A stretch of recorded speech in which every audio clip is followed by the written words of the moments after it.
زعالم كم مساخم بارزتين من نكريلن عزامتري كم مساخم خان العالي تعم نكريلن زعالم كم مساخم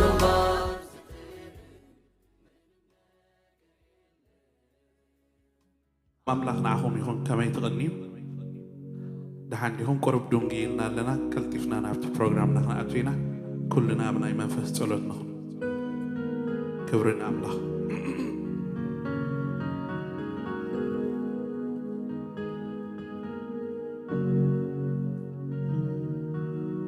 هاليلويا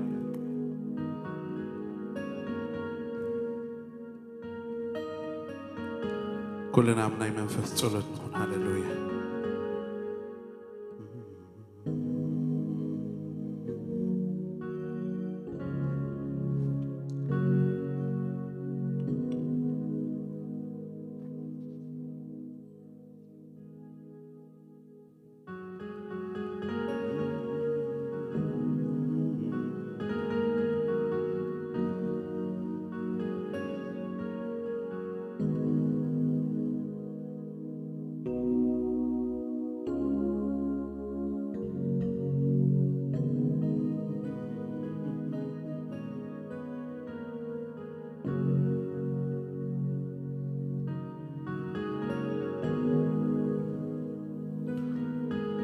هاليلويا كبرنا أملاخ سكخلنا نمسكنه سكخاب تزقننا كل حساباتنا ترنفا بيلنا أمناي منفس صلوت كون لنا سك بمسكنا نبقى تصدو نغرب هاليلويا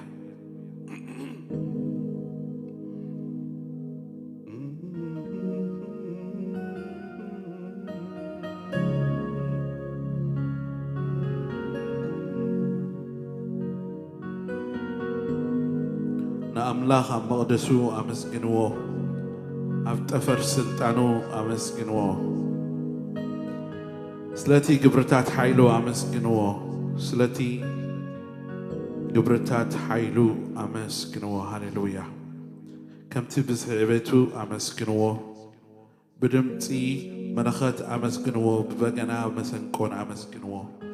بخببرو بسعسعيت أمسكنوه بقانا أوتارن إمبلتان أمسكنوه جل بزبل أمسكنو بتعوم زدهاي تناتل أمسكنو تنفاس جلو خلو نكزي أبهير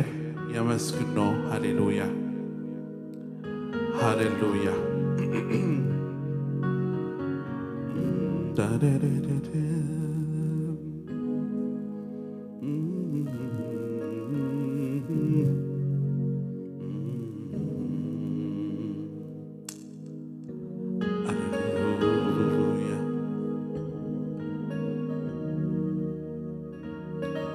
أبدكتاتو بمسكانا أبعد صدوخا بوداسي تو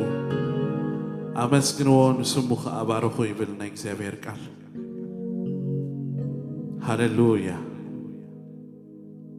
تنفاز اللو خلوخا يمسكنو خلنا تنهيو قال إكزابير أبزلنا خلنا تنفاز زلنا هزبينا سكا كنافرنا خفيتنا تمسكن نبلو أبز خبابينا بزوح سمع وري قالو عنتو يا مناي منفس صلوت كلنا خوم إلنا نذكرون يلنا بزوح طعوم زي كونه دهاي أبز ختما بزوح يسمع قالو بزوحات من إسيات يموتون يقتلون نحنا قن اتعدل زابنا كزي أبهر كندي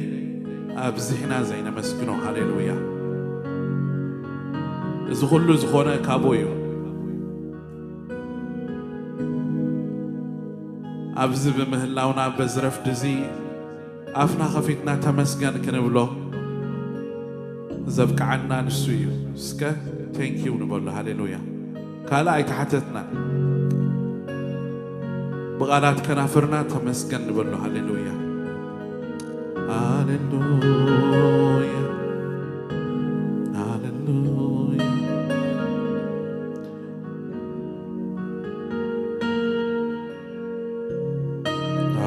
هاليلويا نا نا نا نا نا نا نا هاليلويا هاليلويا مسكناي نعخايخون مسكنا نعخايخون مسكناي نعخايخون مسكناي نعخايخون أملخوي نعخايخون أملخوي نعخايخون أملخوي نعخايخون أملخوي نعخايخون وداسي نعخايخون وداسي نعخايخون وداسي نعخايخون وداسي مسكنا مسكناي نعخايخون مسكناي نعخايخون مسكناي نعخايخون مسكناي نعخايخون أملخوي نعخايخون أملخوي نعخايخون أملخوي نعخايخون أملخوي نعخايخون مسكنا أمسكنوه هاليلويا يقبوس لزغونة مسكنا ينعخايخون بلو هاليلويا مسكنا ينعخايخون هاليلويا هاليلويا أبعتدو بوداسي أما قدسو بمسكانا أتو هاليلويا هاليلويا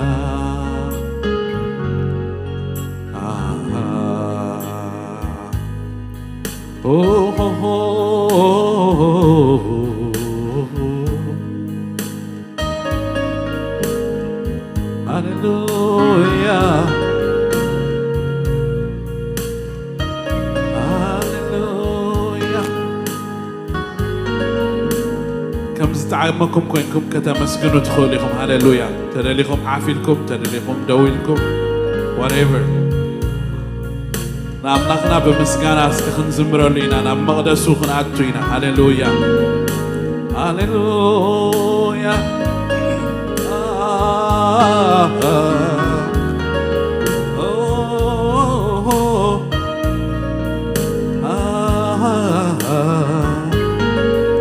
سلازي بحبار بمسكانا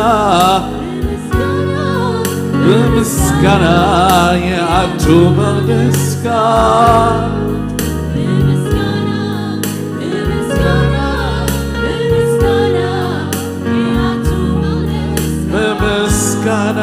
بمسكانا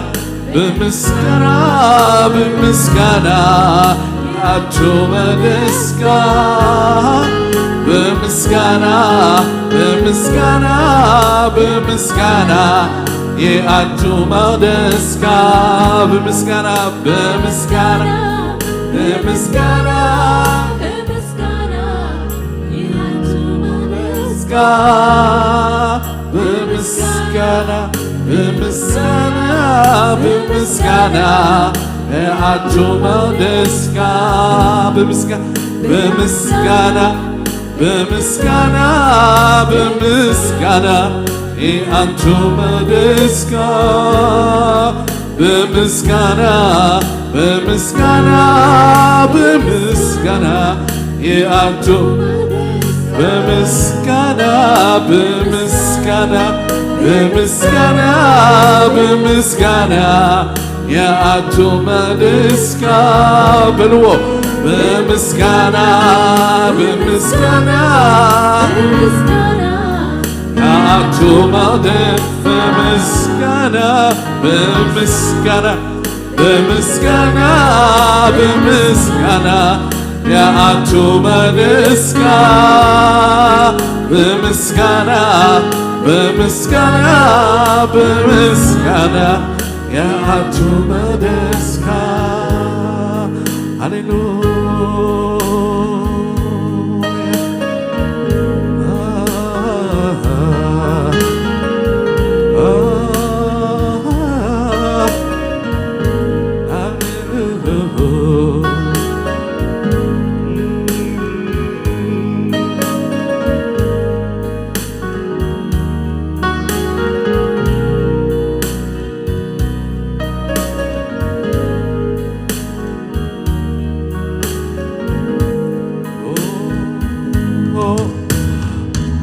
ሃሌሉያ ይለን ከዘምራለሁ ሃሌሉያ ይለን ከቃል ያሉ ሃሌሉያ ሃሌሉያ ከዘምራለሁ ሃሌሉያ ይለን ከቃል ያሉ Hallelujah,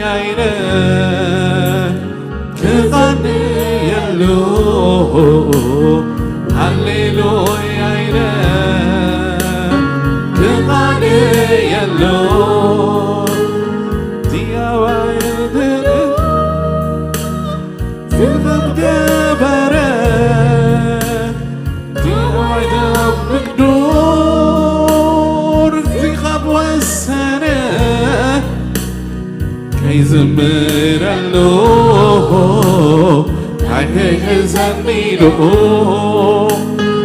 ከቃኔ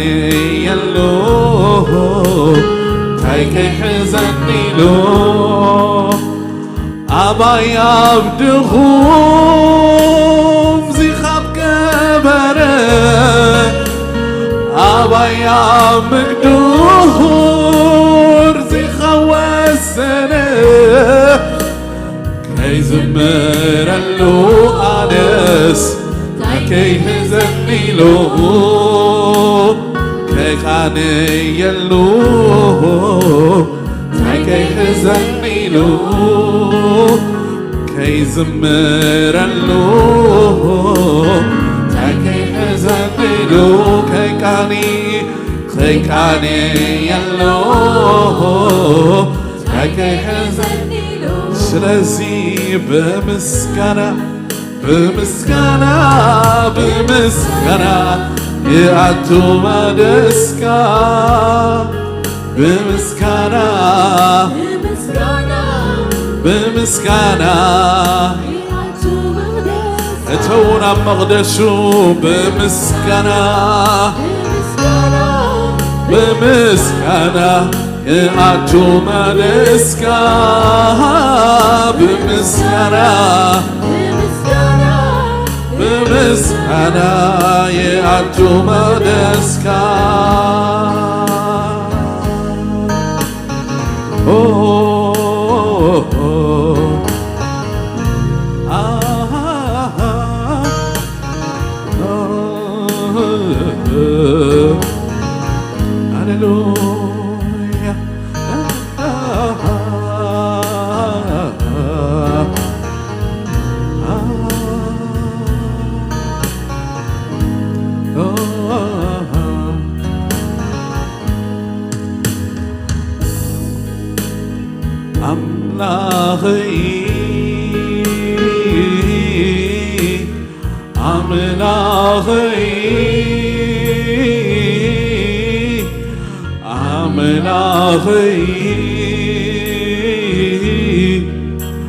አምላኸይ አምላኸይ አምላኸይ አምላኸይ አምላኸይ አባይ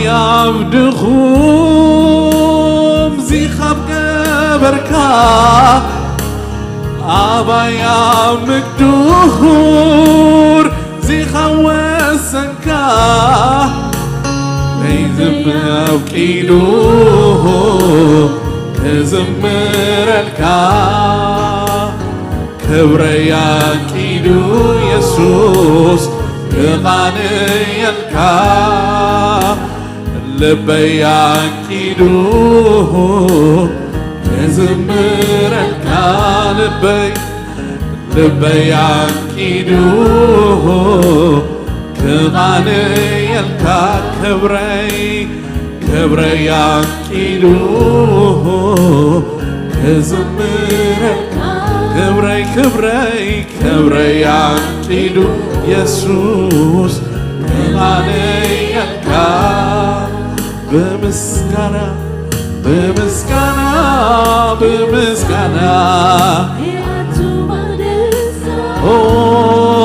በምስጋና የአቱ መቅደስካ በምስጋና በምስጋና በምስጋና ሃሌሉያ በምስጋና በምስጋና የአቱ መቅደስካ በምስጋና በምስጋና በምስጋና በምስጋና የአቱ መቅደስካ በምስጋና በምስጋና በምስጋና ምስጋና ልትብራካ ዓብይ አምላክ ስንቱን አምላክ ዝመስለካ ሓደ እኳ የልቦን ዓብይ አምላክ ስንቱን አምላክ ብምስጋና ዝተፈራካ ዓብይ አምላክ ስንቱን አምላክ ዝመስለካ ሓደ እኳ የልቦን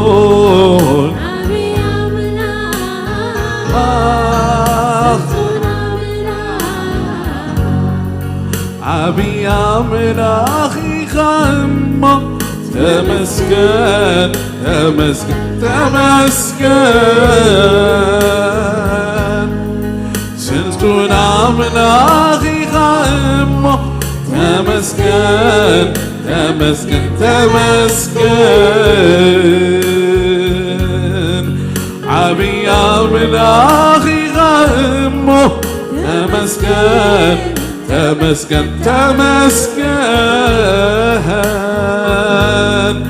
ስንቱን አምላኽ ኢኻ እሞ ተመስገን ተመስገን ተመስገን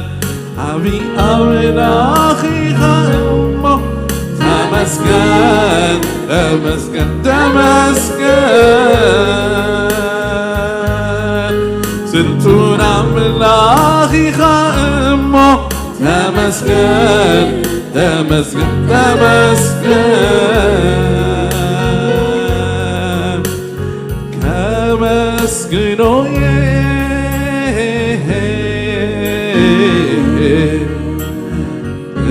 ዓብይ ስምካ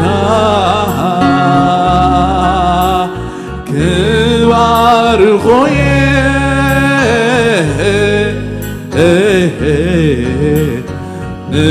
ዓብይ ስምካ አይርኤኹን ብትወይ ከማኻ ኣይሰማዕኩን የሱሰይ ከማኻ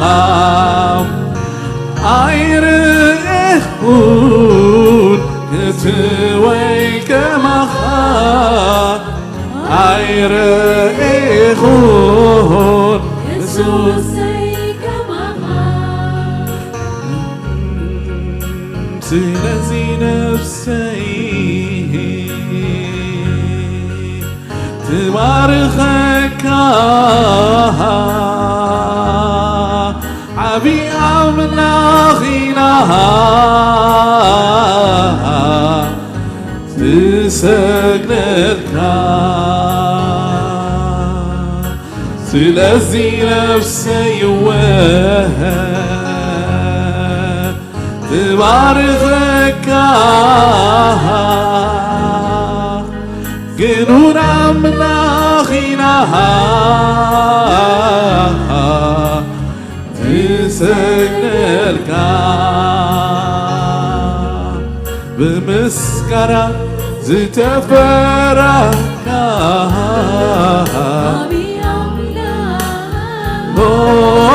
ዝቱና ዝመስለካ ሓደ እኳ የለዎን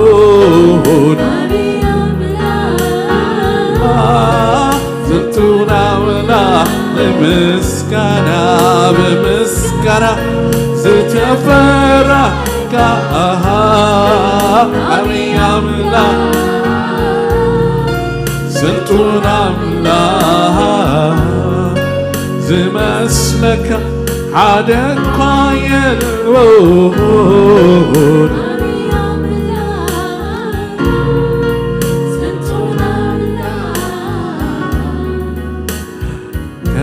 ከመስግኖዬ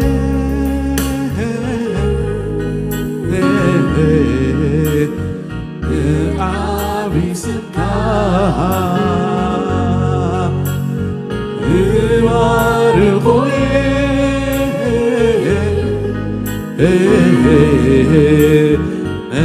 ዓብይ ስምካ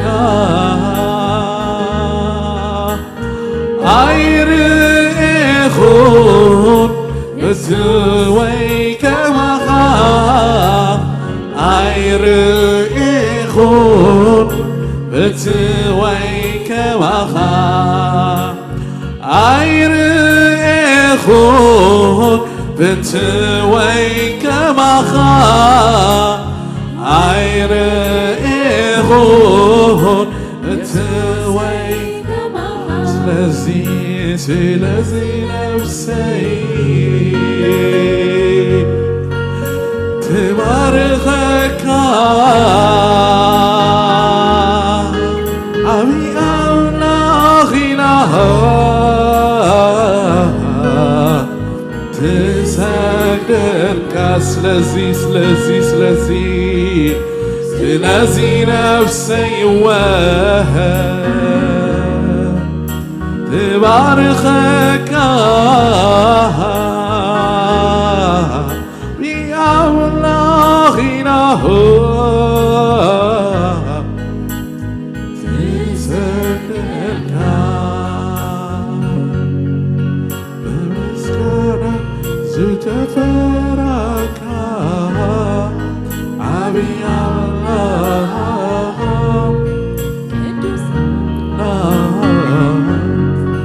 ዝመስለካ ሓደ እኳ የለዎን ዓብይ ኣምላኽ ስልጡን ኣምላኽ ብምስጋና ዝተፈራካ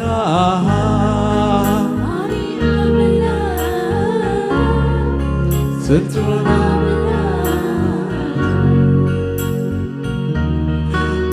እኳ የለዎን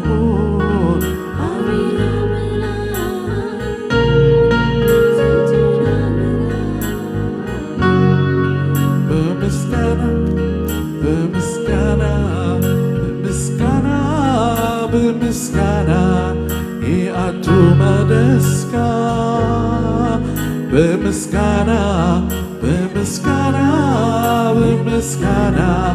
يأتوم دسكا بمسكانا بمسكانا بمسكانا يأتوم دسكا بمسكانا بمسكانا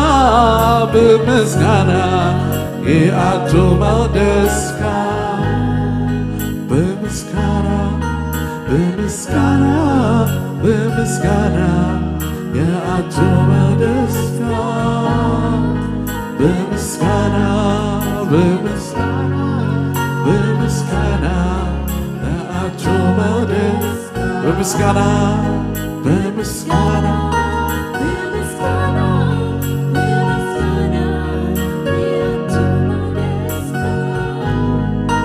بمسكانا بمسكانا بمسكانا بمسكانا هدي الناس كم بمسكانا بمسكانا بأتوم دسكا بمسكانا بمسكانا بمسكانا بأتوم دسكا بمسكانا بمسكانا بمسكانا يأتوم دسكا بمسكانا بمسكانا بمسكانا يأتوم دسكا بمسكانا بمسكانا بمسكانا يأتوم دسكا بمسكانا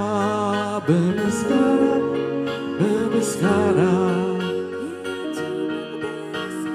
هللويا ندخل زخل هللويا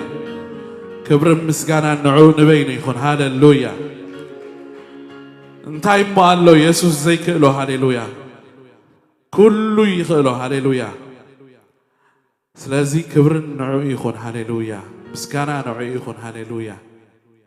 هللويا تاي كالو يسوع زي كله الناس كبحث حبيرنا خنا مسكينين هللويا هللويا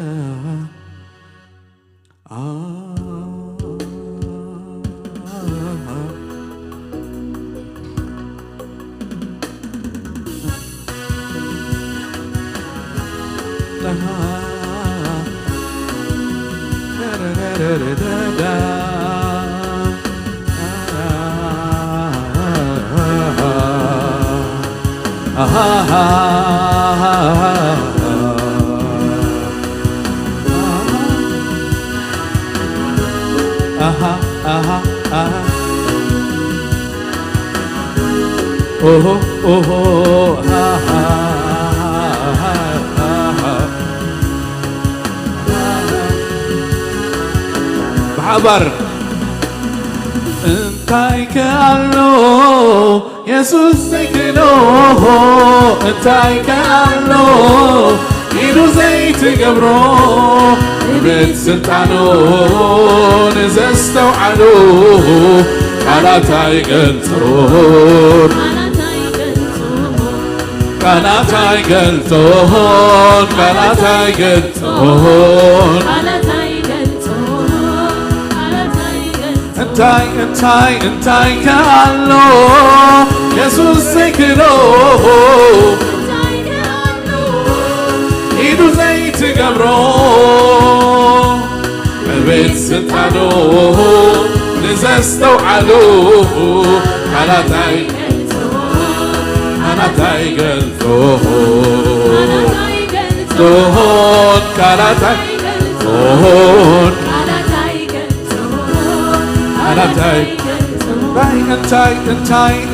انتاي كالو انتاي كالو ديو يدو زيت قبرو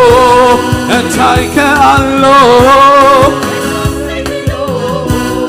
انتاي كالو ديو يدو زيت قبرو عبيد سلطانو إذا استوعدوه ቃላት አይገልጡም ቃላት አይገልጡም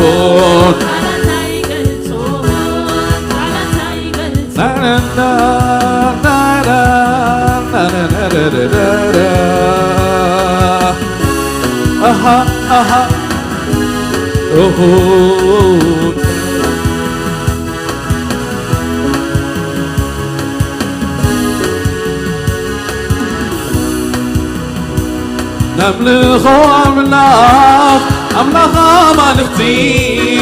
رسينك استعاد طوفان السماء بفقر متيوه سنزبت حنين بزوج عيني روح حتى زغبني حجك فليتك زمسلو يلهن امتي بفقر فلوي عبيو بستان عبيو بستان نملخو أملاخ أملاخ مالختي رسينك استعاد طوفان السماء بفقر متيوه تنزبت حنيه كل عيني روح حتى زخب دني حجق فليته زمسلو يلهن امتي بفقر فلوي عبيو بستان عبيو بستان انتاي كأنو يسوس سكنو انتاي كأنو إنو زيت قبرو عبيد سلطانو نزستو علوه قالت هايقلتون قالت هايقلتون قالت هايقلتون قالت هايقلتون بقر ما قرون من يسو زينونا بريع بيتو نفتر زدنه عبيء حيلو محرد قريبوه أبوز غورني اقر منيو حيلو يلكعب أبو يزوكل بتون رديئ بينو يفتون بينو يسنتون بقر ما قرون منقستو زيننا بريع بيتو نفترة زننه حبيب حيلوه محرد كريموه عبوز خولني يقر منيو حيلو ينكعب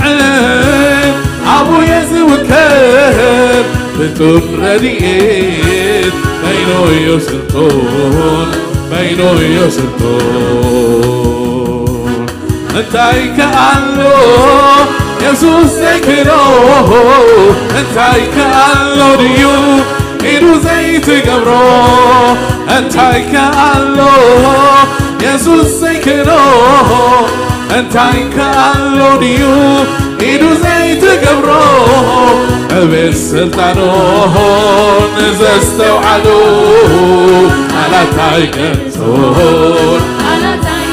قالت هايقلتون قالت هايقلتون انتاي كأنو يسوس تكنو انتاي كأنو ديو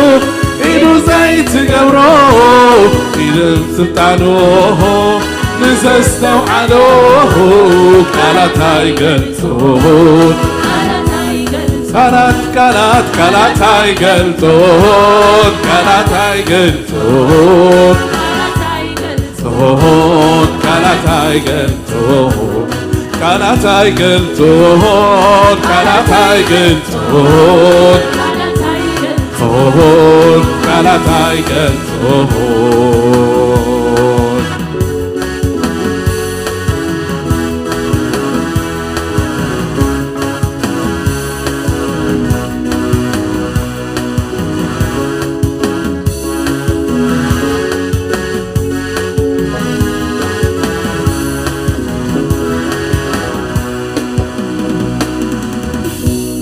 أيقرمنيو أغرانات انتهونا زي حلف مسينو كل ما يزغمه بس كانوا قوم منبر نحيلو سايتر تيرون ولا كيزي وسهل كما ملغسي البون لعل بينو يو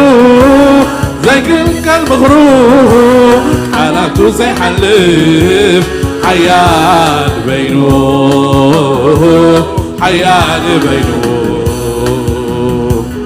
أيقرمنيو أغرانات انتهونا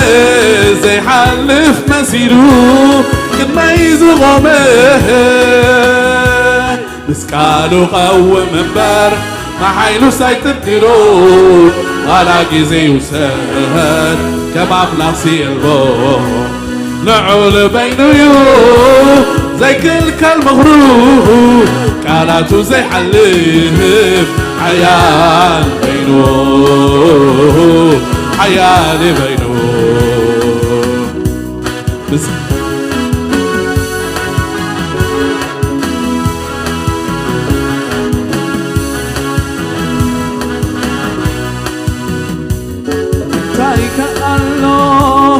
يسوس سيكنو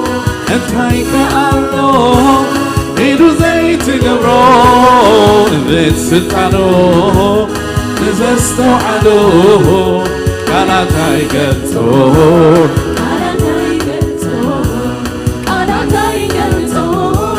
كانتاي قلتو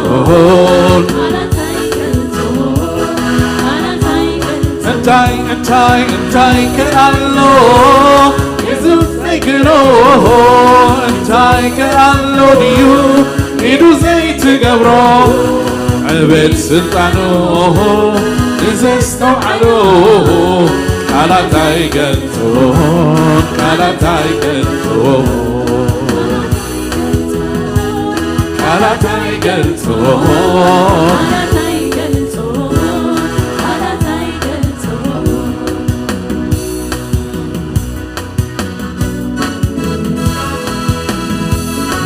تقعي هاليلويا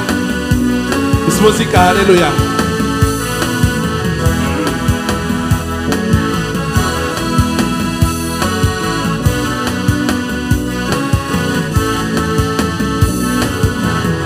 كم حنسى هاليلويا نسخة أملغنا سينا زخونكا أملغنا سينا زخونكا لبنا يحب وسالو بقى عسرك سبحي يوزنتبتب عسرك سبحي يوزنتبتب ببرقتيت كان تنقب علونا باروت كان تنقب ببرقتيت كان تنقب علونا باروت السخان زخونكا أبلغنا سيدا زخونكا بنايح أخا أسركا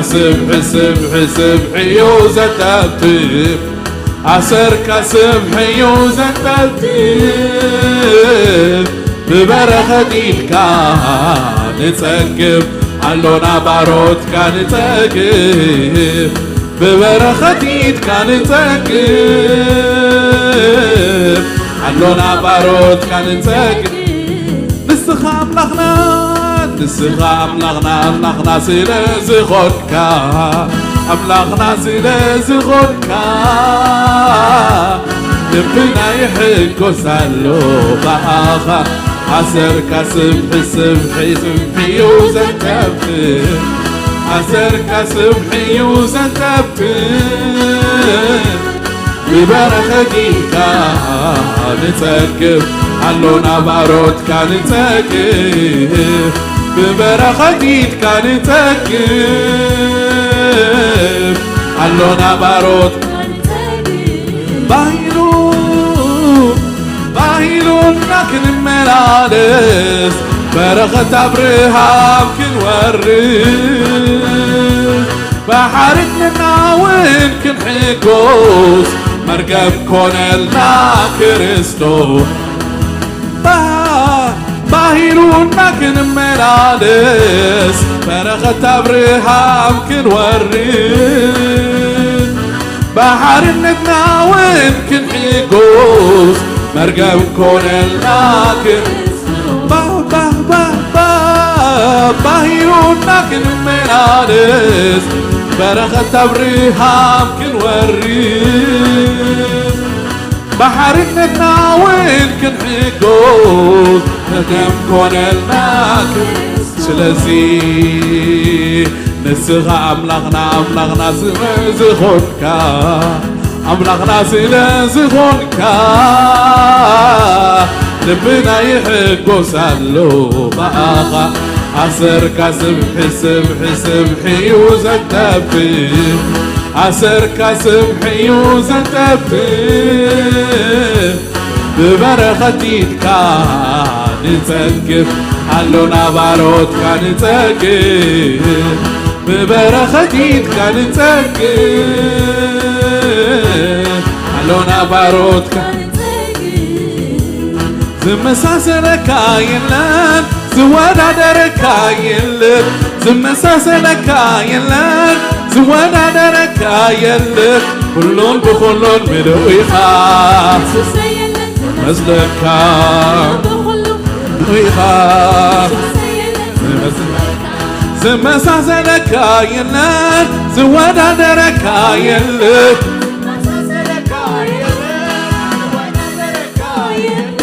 كلهم بخلون فلويخا كلهم بخلون فلويخا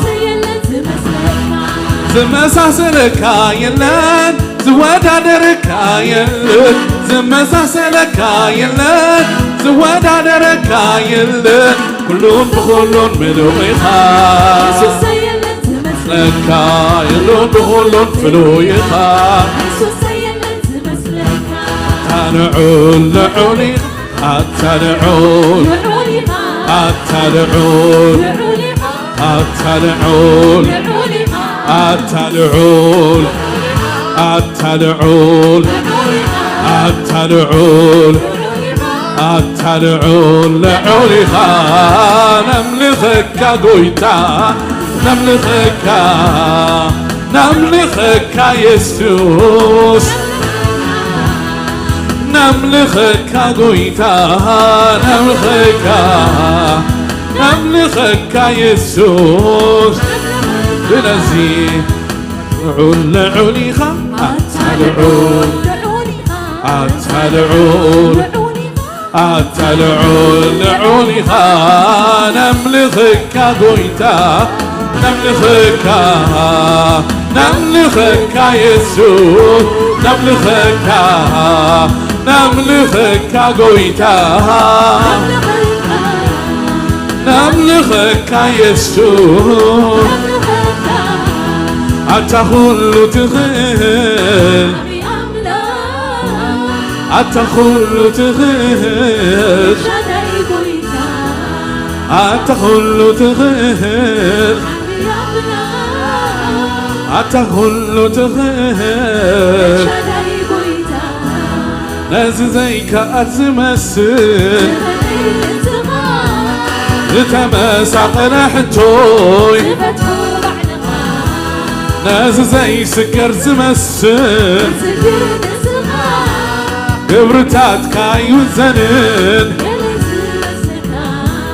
أتخل تغل أتخل تغل أتخل تغل أتخل تغل نادي زيك أزمسل لتمسح رحتوي نازي زي سكر زمسل قبرتات كاي مزنن نازي زيك أزمسل زتمسح رحتوي نازل زي سكر زمسل قبرتاتك اي مزنل نازل ناس امركم حجتاتكم اقربوا هللويا هللويا هللويا هللويا سي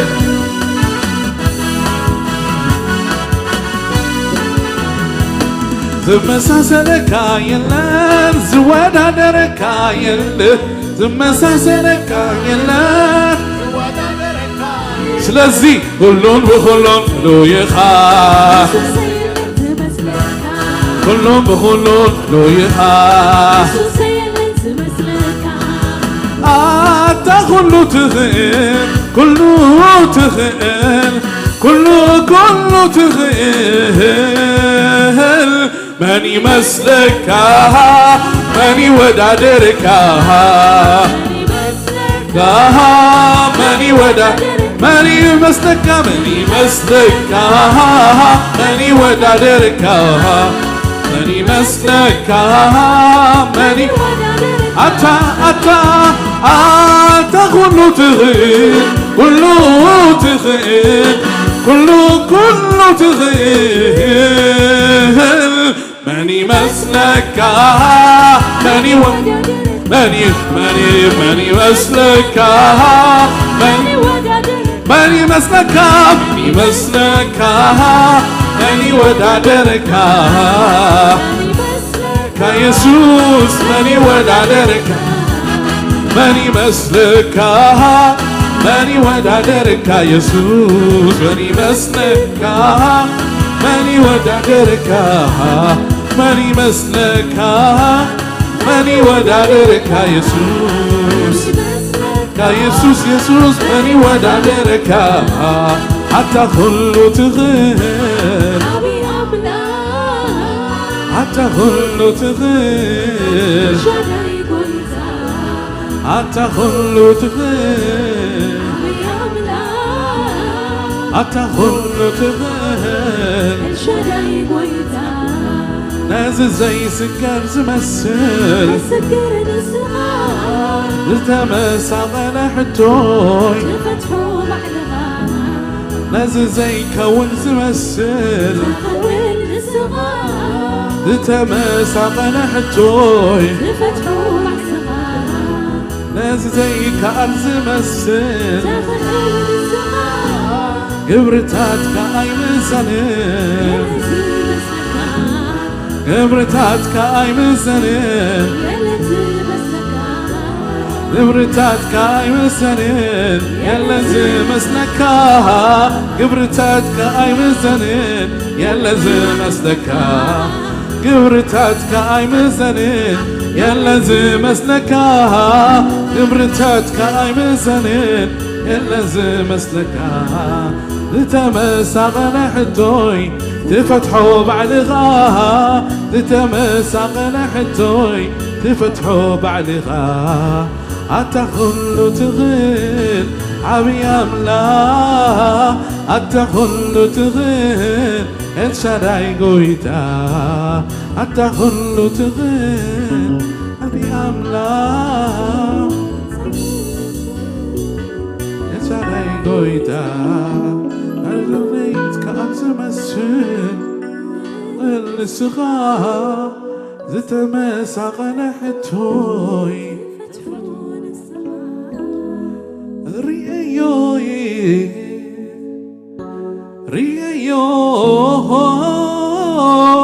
ريايوي قويتاي ريايو سرحكا أخبرك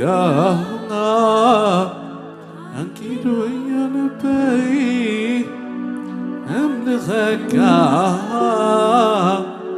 كبر الليل أملخك دلوي ولبي كيف سكرك كسلي فتي أملخك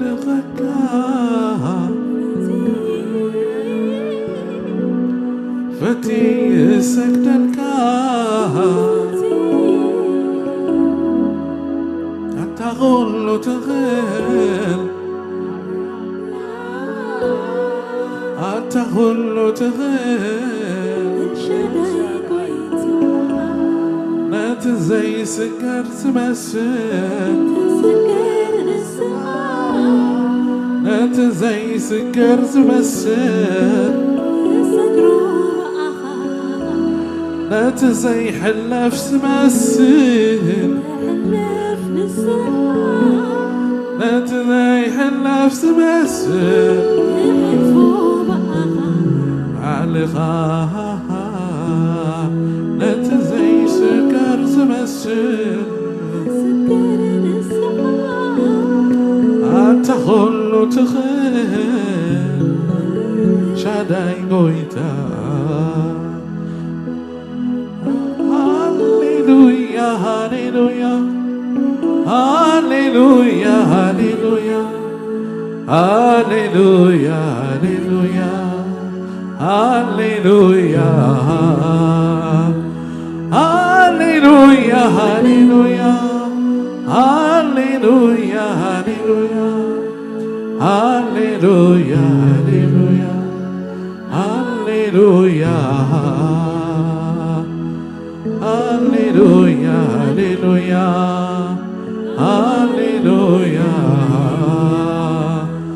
هاليلويا هاليلويا آمين آمين هاليلويا هاليلويا هاليلويا هاليلويا هاليلويا هاليلويا هاليلويا هاليلويا هاليلويا هاليلويا هاليلويا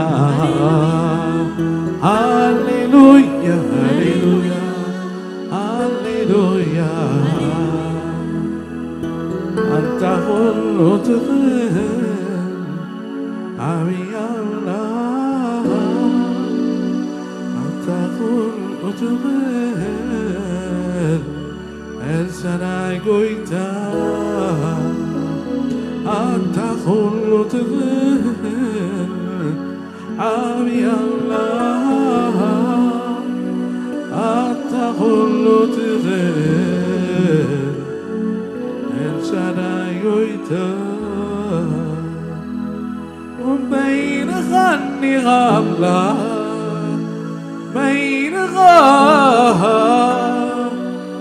بين غني غنغوس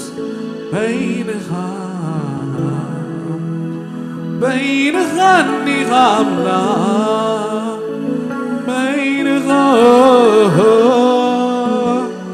بين غني غنغوس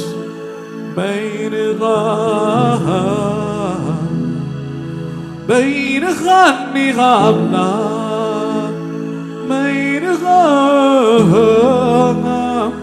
بين غني غنغوس بين أوانتم تلاتي كم فتني مبراتي يا غيبكم أوانتم سقوكتي كم فتني مبراتي يا غيبكم حيالي حيال نرسم شفنيلكا حيالي حيال يبكني عودك حيالي حيال نرسم شفنيكا حيالي حيال يبكني عودك برتو برتو برتو برتو حيال حيال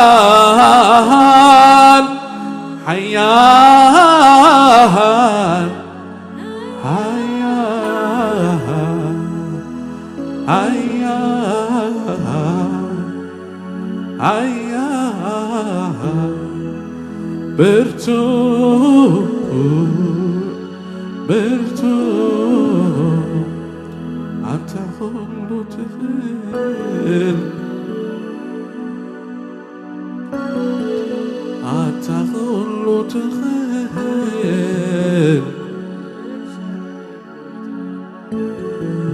أنت كل تخيل أنت كل تخيل أنت كل تخيل الشراي قويدا أنت كل تخيل الشراي قويدا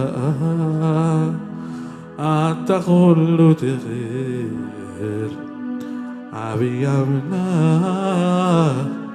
أنت كل تغير الشراي قويدا ناس زي سكر تمسوي تسكر نسخة زي تمسخ لحجو تفتحوا بعلغا أنت كل تغير أبي الله أنت كل تغير الشداي قويتا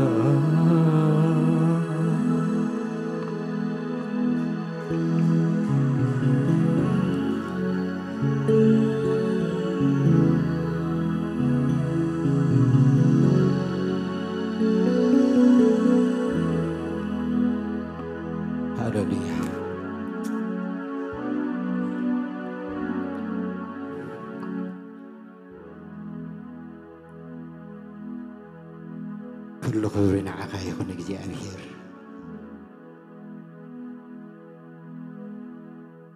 ንስኻ ናይ ፍጥረት ገዛኢ ናይ ፍጥረት መላኺ ናይ ኩሉ ኣምላኽ ኢኻ እሞ እግዚአብሔር ስለቲ ኩሉ ኣብ ልዕሊ ኩሉ ክብረት ምስጋና ክብ ንዝበለ ስምካ እግዚአብሔር ክብሪ ንህብ ኣለና በዝረድ ፍዚ እግዚአብሔር አምላኽና ነቲ ልዑል ምስጋና ዝግብኦ ስምካ ልዕል ነብሎ ኣለና ወጎይታ ንድኻምና ሓይሊ ሂብካ ንስንፍትና ብርትዓ ሂብካ እግዚአብሔር ኣብ ቅድሜኻ ክንቀውም በቲ ዘይውዳእ ጸጋኻ እግዚአብሔር أوشتنا እግዚአብሔር አቦ ስለ ዘበርትዓኻና ወይ ነመስግነካ ኣለና እግዚአብሔር አቦ ደጊምና ናይ ኩሉ ገዛኢ ፍጥረት ንስኻ ኢኻ ኣብ ልዕሊ ኩሉ ስልጣን ዘለካ ድማ ንስኻ ኢኻ ንብለካ ኣለና በዝረድፍ እዚ ከምዚ ክበሃለና ከምዚ ክዝመር ፀንሐ እግዚአብሔር ንስኻ ዘይትኽእሎ ምንም የለን እግዚአብሔር ነቲ ንሰብ ዘይከኣሎ نعخا جن قليل እግዚአብሔር إذا تأمينا እግዚአብሔር አቦ ምንም ከይተጠራጠርና ድማ አፍታሐያል ስምካ እግዚአብሔር አቦ ንዕቆብ ኣለና ስምካ ጽኑዕ ግንቢዩ ጻድቕ ድማ ናኡ ጎይኑ የምዕቆብ ተባሂል ተጻሒፍሎም እግዚአብሔር አቦ ንስኻ ኢኻ ዋልታና ንስኻ ኢኻ ጸግዕና እግዚአብሔር ጎይታና በኻ ንጽጋዕ ኣለና በዝረት ፍዝ እግዚአብሔር ምንም ኃይል የብልናን እግዚአብሔር በዘይ በአኻ ምንም የብልናን ንስኻ አምላኽና ስለ ዝኾንካ ግን እግዚአብሔር አቦ እነሆ እግዚአብሔር ተወኪልና ካስ እግዚአብሔር አቦ ከነመስግነካ ከነምልኸካ እግዚአብሔር መጺና ኣለና ንስኻ ድማ ነቶም ዝደልዩኻ እግዚአብሔር ቀረባ አምላኽ ኢኻ እሞ ትርከበሎም አምላኽ ኢኻ ዘይትሕፍር አምላኽ ኢኻ እግዚአብሔር ኣብ ዘመናት ኣይሰማዕናን ኣይረኣናን እግዚአብሔር ናባኻ ዝተወከሉ ናባኻ ዝተጸጉዑ እግዚአብሔር ኣይሓፈሩን ንስኻ አልፋን ኦሜጋን ዝኾንካ ዘይትነቓነቕ አምላኽ ኩሉ ነገስታት ክሓልፉ ነገስታት ክመጹ እግዚአብሔር ንስኻ ግን ኣፍታ ትመጽእ መንግስትኻ ኣፍታ ዝነበረት መንግስትኻ ንዘለዓለም ጸኒዕኻ ትነብር አምላኽ ንስኻ በይንኻ ኢኻ እግዚአብሔር ሃሌሉያ እግዚአብሔር አቦ ንህዝብኻ እግዚአብሔር ሕጅዊን በትህያው ቃልካ እግዚአብሔር አቦ ክትዛረቦ ከምቲ ፍቃትካ ንስኻ ንኹሉ ትፈልጥ ኢኻ እግዚአብሔር አቦ ተዛረቦም ሎም ማዓንቲ ወይን እግዚአብሔር አቦ ነቲ ዝጠቅም ክምህረካ የእንተይ ቋ ሓቢለ ድማ ነቲ መገዲ ዘርኤካ ኣነ ከም ዝበልካ እግዚአብሔር ሎምን ህዝብኻ እግዚአብሔር አቦ ኣብ ህይወቱ ተሞኪርዎ ዘይፈልጥ ሓድሽ ነገር እግዚአብሔር አቦ ከተደንቆ እግዚአብሔር ጎይታ ሰራዊት ጽልይ ኣለኹ ካብቲ ዝፈልጠካ ንላዕሊ ኣዝዩ ክፈልጠካ እሞ ንዕቤትካ እንዳስተንከረ ንዕቤትካ እግዚአብሔር አቦ ኣብ ውሽጡ እንዳስተንተነ እግዚአብሔር ጎይታ ሰራዊት ብራዕድ እግዚአብሔር አቦ ክግዛእካ ክእዘዘካ እግዚአብሔር ነዚ ህዝብኻ ዝክረድኦ ጽልይ ኣለኹ ሃሌሉያ እግዚአብሔር ስለ ህላውነትካ መስግነካ ኣለኹ ዘይትጥንጥን ኣብ ማእኸል ጉባኤ ስለ ዘለኻ ወይን እግዚአብሔር መስግነካ ኣለኹ ተዛረበና ስለ ዘለኻ ወይን እግዚአብሔር መስግነካ ኣለኹ ንኣምነካ ኢና እግዚአብሔር ተሪፉ ዘሎ ዘመንና ወይን እግዚአብሔር አቦ ምሳኻ ኮይንና እግዚአብሔር ከም ንሳገሮ ንፈልጥ ኢና እግዚአብሔር አቦ ጎይታ ኣብዚ በፂሕናያ ዘለና ግዜ እግዚአብሔር አቦ ንሪኦ ኣለና እዚ ግዜ እዚ እግዚአብሔር አቦ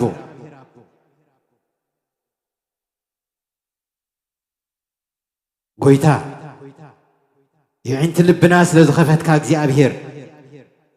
ንህዝብኻ ወይን እግዚአብሔር ጎይታ ሰራዊት ናፍቲ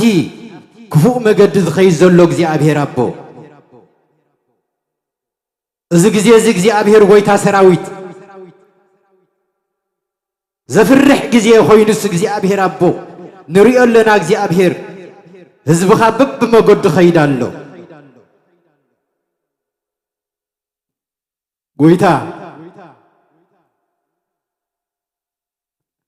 ኣብዚ ትመጻሉ ግዜ ቀሪቡ ዘሎ ግዜ እግዚአብሔር አቦ ህዝብኻ ምንም ከይፈርሀ ምንም ከይረድዐ እግዚአብሔር ናብቲ ክፉእ ዘበለ መገዲ እኳ ደኣ እግዚአብሔር ነቲ ዝፈጠርካዮ ሕጊ እኳ እግዚአብሔር እናፍረሰ ኣብ ዘይተደለየ መገዲ ኸይድ ኣሎ እሞ እግዚአብሔር እታ የማነይቲ ኢትካ እግዚአብሔር ሎሚ ክትዝርግሓ እግዚአብሔር ንጽልይ ኣለና ካብ ክፉእ ዘበለ መለሶም እግዚአብሔር ጎይታ ሰራዊት ክፈርሑኻ እግዚአብሔር ኣብ መስሪያ ቤት ድዩ ኣብ ቤተ መንግስቲ ድ እግዚአብሔር ዝኾነ ሕጊ ክጸድቅ ከሎ እግዚአብሔር ሓይልኻ ክግለጽ ኣብኡ እግዚአብሔር ከም ብርሃን ብልጭታ እግዚአብሔር አቦ ንእምሮኦም ዲ ንልቦም ዲ እግዚአብሔር አቦ ክትዛረቦ እግዚአብሔር ክፈርሁኻ እግዚአብሔር ብዘደንቕ እግዚአብሔር አቦ ክትግለጸሎም እግዚአብሔር ንጽልይ ኣለና ዝገብርዎ ዘለዉ ክፈልጡ እግዚአብሔር ጎይታ ሰራዊት የዕንቲ ልቦም ተደፊኑ እግዚአብሔር ዝገብርዎ ይፈልጡን እዮም እግዚአብሔር ጎይታ ሰራዊት እዛ ምድሪ እዚኣ እግዚአብሔር ናብ ጸልማት ሒዞማ ኸዱ ኣለዉ ነገሥታት ጎይታ ክትረድኦም መገዲ ኸተሪኦም እግዚአብሔር ተዛረቦም እግዚአብሔር ኣብ ምድቃሰም ተዛረቦም ኣብ ስርሖም ተዛረቦም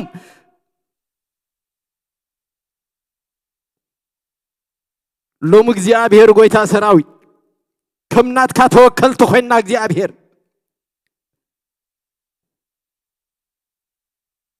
ንዓና ውን ሓይልኻ ተዕጥቀና እግዚአብሔር ትብዓት ኣብ ውሽጥና ሃሊት እግዚአብሔር ተመለስ ክንብል እግዚአብሔር አቦ ሓይልኻን ጸጋኻን ዕጥቀና እግዚአብሔር يعتقنا حيلهان تجهان እግዚአብሔር كم زيلنا خن كيدان يدلين يا እግዚአብሔር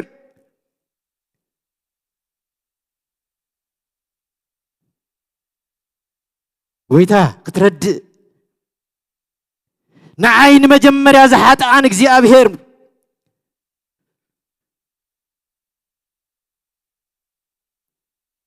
ببدل دق سبات زيت التحاز أملاخ ምሕረተኛ ኣምላኽ ነቲ ዝሓንጸጽካዮ ፕላን ነቲ ዝሓጸጽካዮ ዕማመ እግዚኣብሔር ዝኽልክለካ ከም ዘየለ ንኹሉ ትልኽእል ኣምላኽ ኤልሻዳይ ኣምላኽ ዝኾንካ እግዚኣብሔር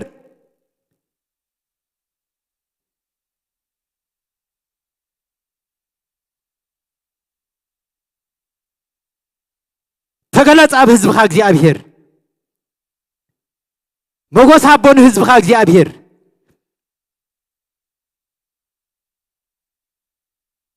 ኣብ ኩሉ ስፍራ እግዚኣብሔር ወንጌልካ ክንገር እግዚኣብሔር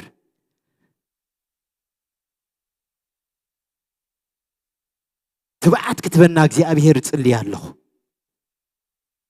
ሓንቲ ነገር እኮ ኣይሓዘና እግዚኣብሔር ፈንጢስና ክንከይድ እግዚኣብሔር ተልእኾና ክንፍጽም እግዚኣብሔር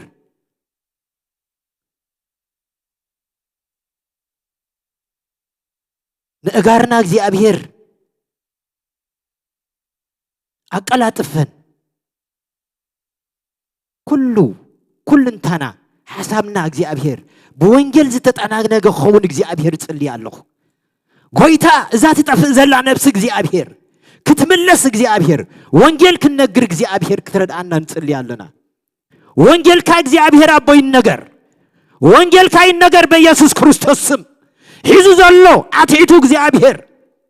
መልሓስ ዝኽልፍ ዘበለ እግዚኣብሔር ተመሳሲልና ከይንኸይድ እግዚኣብሔር ናትካ ባሮት ኢና እግዚኣብሔር ናትካ ሰራዊት ኢና እግዚኣብሔር እዚኦም ደኣ ደቂ ትትልዕሉን እዮም ክንበሃል እግዚኣብሔር እዚኦም ደኣ እቶም ውሉድ ኣምላኽን እዮም ክንበሃል እግዚኣብሔር እዚኦም ደኣ እቶም ዝሓረዮም እዮም ክንበሃል እግዚኣብሔር ጋርና ኣብ ዝረገጸ ዘበለ እግዚኣብሔር ኣቦ ህላውነትካ ክግለጽ እሞ ህዝብኻ ድማ ክርታዕ እግዚኣብሔር ኣቦ ኩሉ ናይዚ ምድሪ ዝሓላፈ ምዃኑ ፈሊጡስ ነቲ ኣብ ሰማይ ተኣርኒቡ ዘሎ ርስቲ እግዚኣብሔር ንዑ እናጠመተን ኣብኡ ክመጣጠር እግዚኣብሔር ኣቦ ንጽልይ ኣለና ጎይታ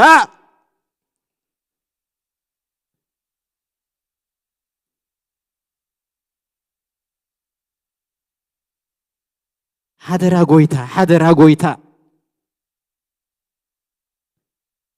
ኣብዛ ምድሪ እዚኣ ፍቓድካ ፈጺምና ክንሓልፍ እግዚኣብሔር ከምቲ ወድኻ ዝበሎ ነቲ ዝሃብካኒ ግብሪ ኩሉ ፈጺመ ኣብዛ ምድሪ እዚኣ ኣኽቢረካ ሓልፍ ኣለኹ ዝበሎ እግዚኣብሔር ከምኡ እውን ከምቲ ባርያኻ ዝበሎ እግዚኣብሔር ፍቓድካ ፈጺመ ኣብዛ ምድሪ እዚኣ ሓልፍ ኣለኹ ዝበሎ እግዚኣብሔር ጽባሕ ንጎ እግዚኣብሔር ኣብ ወንበርካ ምስ ቀረምናስ ከይንነድንን እግዚኣብሔር እዮና ፈጺምናስ ኩሉ ዝሃብካና ክንብለካ መታን እግዚኣብሔር ኣብዛ ዘመን እዚኣ ኣብዛ በፂሕንያ ዘለና ክትረድኣና እግዚኣብሔር ንጽልይ ኣለና ጎይታየ ኩሉ ክብሪ ንዓኻ ይኹን እግዚኣብሔር ትሰማዕ ኣምላኽ ኢኻ ንስኻ እግዚኣብሔር ጸሊና ኣለና እግዚኣብሔር ኣብ ቅድሜኻ ሓይሊ ከም ትህብ እግዚኣብሔር ኣምነከ ኣነ ንማንም ንልቡ ከም ትዛረቦ እግዚኣብሔር ኣምነከ ኣነ እግዚኣብሔር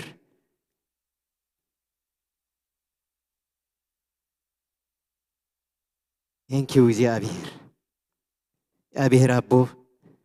ንሕጂ ድማ ከምቲ ዝኣዘዝካና ስለ ሞባእ ንዕሽሮ ንጽልይ ኣለና ጎይታ ንህ እግዚኣብሔር ኣቦ ጉልበትን ሓይልን ሂብካስ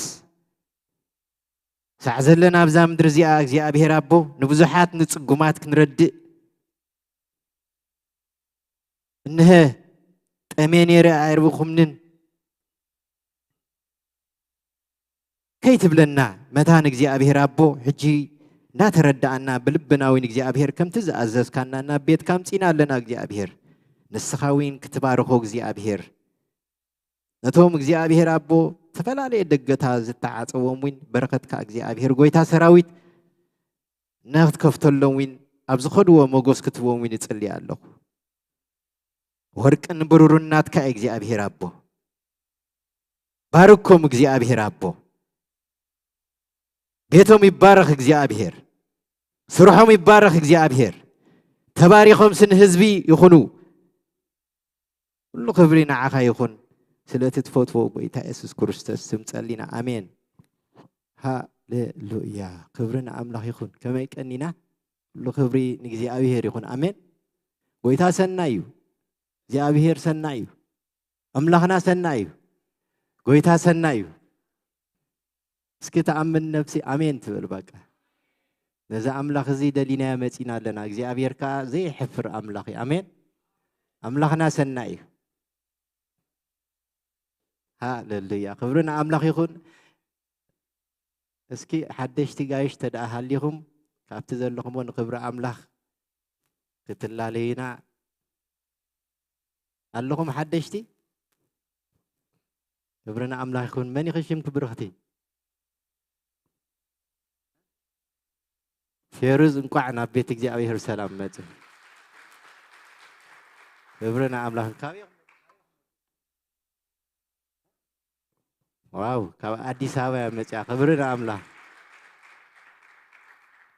እንኳዕ ናብ ቤት እግዚአብሔር ሰላም መጽያኺ አራይ ኮፈሊት ካልኦት ኣለኹም ካልኦት እንኳዕ ኩላትና ናብ ቤት እግዚአብሔር ብሰላም መጻና ክብርን አምላኽ ይኹን ብዙሕ መተንባህታ የብለይን ኩሉ እቲ ስሩዕ መደባት ናይታ ቤተ ክርስቲያን ከምኡ ኢሉ ዘሎ ንሎማዓንቲ ግን ምሳሕ ኣብ ታሕቲ ኣለና ከምቲ ኩሉ ግዜ ንገብሮ ንታሕቲ ኩልና ወሪድና ምሳሕ ብሓንሳእ ክንበልዕ ኢና እግዚአብሔር አምላኽ ይመስገን ኩላትና ተዓለምኡ ንፈልጦ ኢና ኣብ ታሕቲ ወሪድና ብሓንሳእ ምሳሕ ክንበልዕ ኢና እግዚአብሔር ይመስገን ካልእ ኩሉ ከምቲ ዝብለኩም ንመዘከርታ ጥራይ እንተዘይኮይኑ ስሩዕ መደብ ናይታ ቤተ ክርስቲያን ዘሎ ሰለስተ ግዜ ኣብ ሰሙን ኣሎ ረቡዕ ከምቲ ንፈልጦ ኩሉ ግዜ ሰዓት 6 ፈርዓን ጀሚሩ ናይ ቃል አምላኽን ናይ ኣምልኾን ፕሮግራም ኣሎ ከምኡውን ዓርቡን ሰዓት 6 ፈርዓን ጀሚሩ 9 ዝውድእ ናይ ጸሎት ፕሮግራም ኣሎ ኩላትና ኣብ ጸሎት ግዜ እንተደኣ ሃሊና መጺና ተካፈልቲ በረከት ንኹን እግዚአብሔር አምላኽ ይመስገን ሰንበት ድማ ሰዓት 9 ጀሚሩ ናይ ወደ መዝሙር ፓስተር መስፍን ዝምህረና ዘሎላ ስጋዕ 10 ማለት እዩ ናይ ጸሎት ዊን ፕሮግራም ዊን ኣብ ሰዓት 9 ጀሚሩ ዊን ሕጂ ኣብ ክልቲኡ ናብ ክልቲኡ ተካፈልቲ ክትኮኑ ዊን ቤተ ክርስቲያን ኩሉ ግዜ ተዘኻኽረኩም ክብርና አምላኽ ይኹን ኣብኡ መዛምራን እግዚአብሔር ባርኩም ስክበልዎ በረከትና ይኹም እግዚአብሔር ይመስገን ክብርና አምላኽ ይኹን መመሊሱ ጸጉ የብዛሓልኩም መመሊሱ ሓድሽ መዝሙር ዊን ኣብ ልብኹም ይሃብኩም እግዚአብሔር ስሙ ይባረኽ ያ ተኺልና ናፍቲ ቃል አምላኽ ክንከይድና ክብርና አምላኽ ይኹን ሓውና ሲራግን መንፈስ ቅዱስ ንዝመድረክ ጎድፈሞ አምላኽ ድማ በቃሉ ገይሩ ክዛረበና ቀድሚኡ እንታይ ክንገብሪና የሕዋትና ድገሽለው እሞ ኩሎም ክወፅዮም ቶም ፋሚሊ ክንጽልየሎም ኢና ክብርና አምላኽ ይኹን ኣቤሎ በዓል ሳምሪ ሳሚ ኩልኩም አኪል እግዚአብሔር ይመስገን ያ ንፈትዎም ኣሕዋት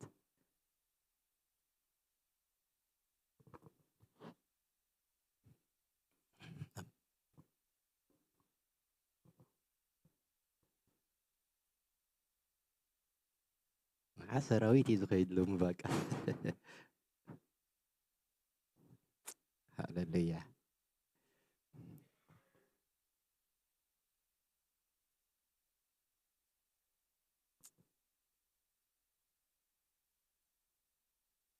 እስኪ ማለትና ኮይን ኩላትና ተሲእና ኢድና ዘርጊሕና ክንጽልየሎም ኢና እግዚአብሔር ኣብ ኩሉ መገዶም ምስኦም ክኸውን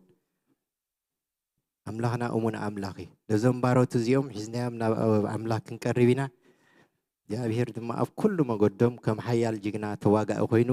ብቅድሚት ብድሕሪት ብጎኒ ኣብ ኩሉ ምስኦም ክኸውን እግዚአብሔር አምላኽ ይመስገን ሃሌሉያ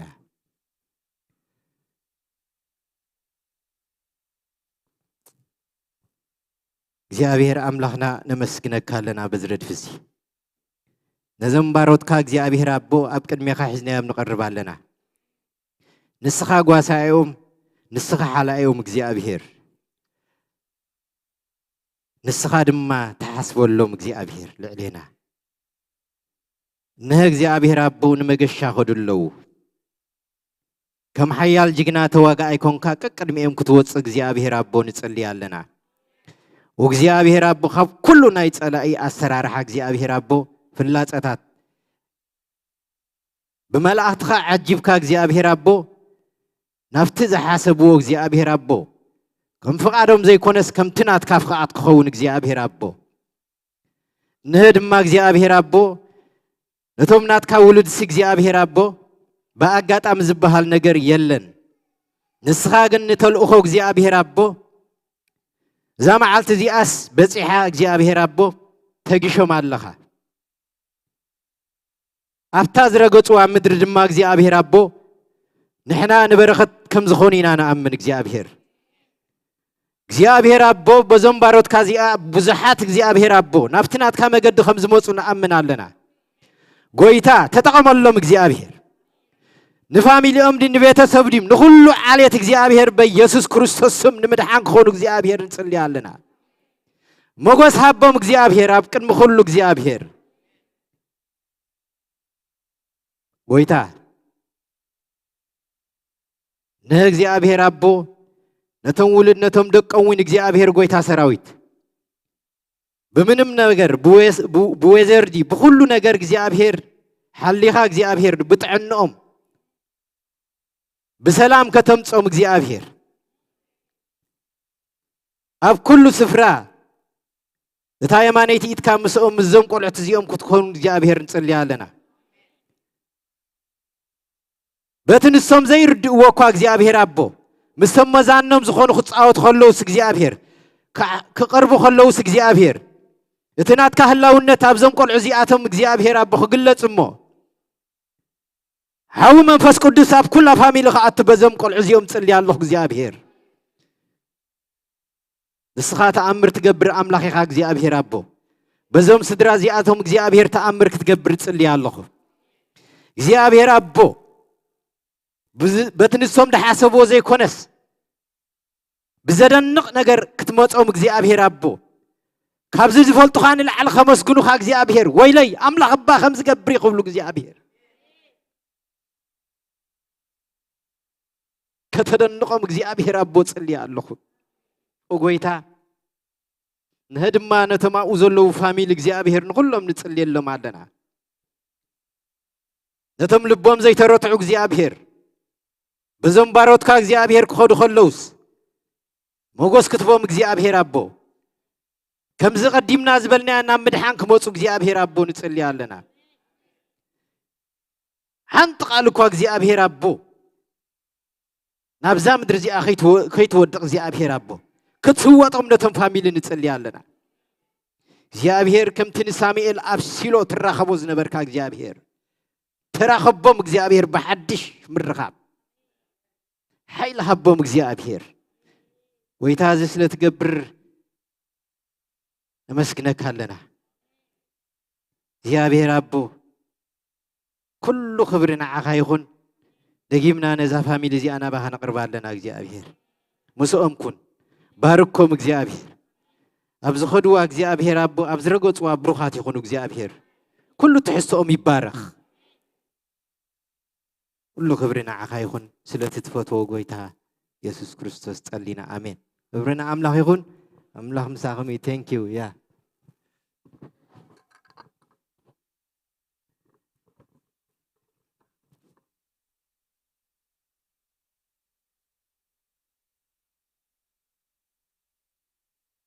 ክብርን እግዚአብሔር ይሁን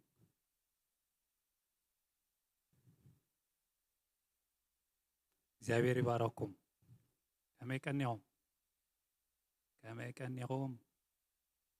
ዓዊልና ከመይ ቀኒኹም ክብርን እግዚአብሔር ይሁን እግዚአብሔር ሰናይ ብምሕረቱ ድማ ኩሉ ግዜ ይባረኸና ኣሎ ኣብዚ መዘምራን ክዝምርዎ ፀንዑስ ዓቢ ትምህርቲ ይበሃል እሱ ሓቀይ ኩሉ ዝኽእል ኣምላኽ ሒዝና ንመን ንፈርህ ለሓንቲ ንፈርሕን ኢና ንጸልሞ ሓፂር ጸሎት ቅልጥፍ ኢልና ድራር ጎይታ ስለ ዘሎ ናብኡ ንሓልፍ ኢና ቅዱስ እግዚአብሔር ኣምላኽ ነመስግነካ ኣለና እግዚአብሔር ኣምላኽ ብዕቤትካ ዝተፈርሃካ ኣማሌት እስራኤል ብምስጋና ትነብር ዓቢ ኣምላኽ ዝኾንካ ቃላት ኣፈይ ዘብህግ ክኸውን መንፈስ ቅዱስ ቁፅፅርነት ኣብዚ ቤት እዚ ኩሉ ብስም ኢየሱስ ክርስቶስ ይጽልይ ኣለኹ ኣቦ ንስኻ ቃላት ሃበኒ ንስኻ ተዛረብ ተቃላት ድማ እግዚአብሔር ዘብህግ ጥዑም ሽታ ኮይኑ ንሰማይ ዝዓርግ ክኸውን ብስም ኢየሱስ ይጽልይ እግዚአብሔር አምላኽ ልቢ ዝትንክፍ አእምሮ ዝሓልፍ ንነብሲ ዝቕስቅስ ዘታሳስእ ዘበራትዕ ዘጸናንዕ ዝደኸመ ድማ ደበራትዕ ቃላት ክተብ ብስም ኢየሱስ እጽሊ እግዚአብሔር አምላኽ ንዓኻ ፈሊጥና ኣይንውድአካን ኢና ኩሉ ግዜ ክንፈልጠካ ኢና ንነብር እሞ መመሊስና ክንፈልጠካ ብዕቤትካ ክንግረም ብተኣምራትካ ብስራሕካ ካብኡ ሕልፍ ዝበለ ድማ ንዓኻ ብምርካብና ህላወትካ ናትካ ክንመስግነካ ብስም ኢየሱስ ንጽሊ እግዚአብሔር አምላኽ ንስኻ ብዘለኻዮ ኩሉ ጽጋብ ኣሎ ንስኻ ብዘለኻዮ ኩሉ ሰናይነት ኣሎ ጽቡቕ ዘበለ ኣባኻ ጥራሕ ይዝርከብ ፍጹም ዘበለ ኣባኻ ጥራሕ ይዝርከብ ጎደሎ ዘይብሉ ዘበለ ኣባኻ ጥራሕ ይዝርከብ እሞ እግዚአብሔር እዚ ስእሊ እዚ ኣብ ቅድሜና ክሰኣል ነቲ ንሓስቦ ዘለና ንዛረቦ ኩሉ እግዚአብሔር እስኻ ክትባልህና ካብቲ ንብሎ ዘለና እግዚአብሔር ኩሉ እስኻ ምግላጽ ክትህብ ብስም ኢየሱስ ክርስቶስ እጽሊ ለኩሉ ነገር ነመስግነካ አቦ እስኻ ቃላት ሃበኒ ብስም ኢየሱስ አሜን እግዚአብሔር ይመስገን ከመይ ቀኒኹም ሕጂ ጽቡቕ ገይሮም ማዛ ድምፂ ኣና እንታ ኮይና እዛ ድምፂ ክብል ቀኒ መዘምራን እግዚአብሔር ይባረኽኩም ብጣዕሚ ጽቡቕ ዝኾነ መዝሙር ደስ ዘብል መዝሙር ንእግዚአብሔር ዘደይብ ናብ እግዚአብሔር ድማ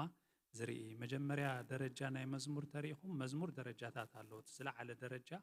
ኣበይ ዘሎ ተልኩም ኣብ ራእይ ዮሃንስ እዩ ዝለዓለ ደረጃ መዝሙር ክትመሃር ከለኻ ዝለዓለ ደረጃ ኣብ ራእይ ዮሃንስ ይዝርከብ እንታይ ዓይነት መዝሙር ክዝምር ከለኻ እግዚአብሔር እንታይ ዓይነት መዝሙር ኣዝዩ ዝበጎ ዝምስጦ ዓይነት ምዃኑ ራእይ ዮሃንስ ኣጽኒዕካ ክትፈልጦ ማለት እዩ ካብኡ ሓሊፍካ መዝሙራት ከይድካ ካልእ ከይድካ እውን ትሪኦ ኢኻ ማለት እዩ እግዚአብሔር ይመስገን ኢየሱስ ክርስቶስ ጎይታ ኣለኹም ዶ እቲ ጠቓኹም ዘሎ እስኪ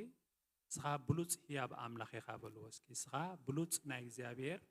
ህያብ ኢኻ ዓዊልኩም እስኻ ብሉፅ ናይ እግዚአብሔር ህያብ ኢኻ ኣይትፈርሁ እዚ ነገር እዚ ማንም ሰብ ከፍርሀኩም የብሉን ብሉፅ ናይ እግዚአብሔር ህያባት ኢኹም ንሱ ብሉፃት ስለ ዝገበረኩም ማለት እዩ እግዚአብሔር ይመስገን ሎማዓንቲ ሓንቲ ስእሊ ክስእለልኩም ደሊ ብቓላት ማለት እዩ ሓደ ዕድመ ዓዲምኩም እቲ ዕድመቲ ባዕሉ ዝኸፈሎ ኩሉ ከፊለልኩም እየ ምንም ነገር ንስኹም ተውፅዎ ገንዘብ የለ ወርቂ የለ ህያብ የለ ምንም ነገር የለን እቲ ዕድመ ዝገብረልኩም ዘለኹ ክፉል ኢልኩም ድሓር ነዛ ዕድመ እዚኣ ግን ሓንቲ ሕቶ ጥራሕ እየ ዝሓተኩም እቲ ሓንቲ ሕቶ ድማ ብዙሕ ከባድ ኣይኮነትን ክትቀበልዋ ድማ ደሊ ካብ ዝኸድኩሞ ቬኬሽን ዝኾነ ወይ መዘናግዒ ቦታታት ዝበለፀ ቦታ እዩ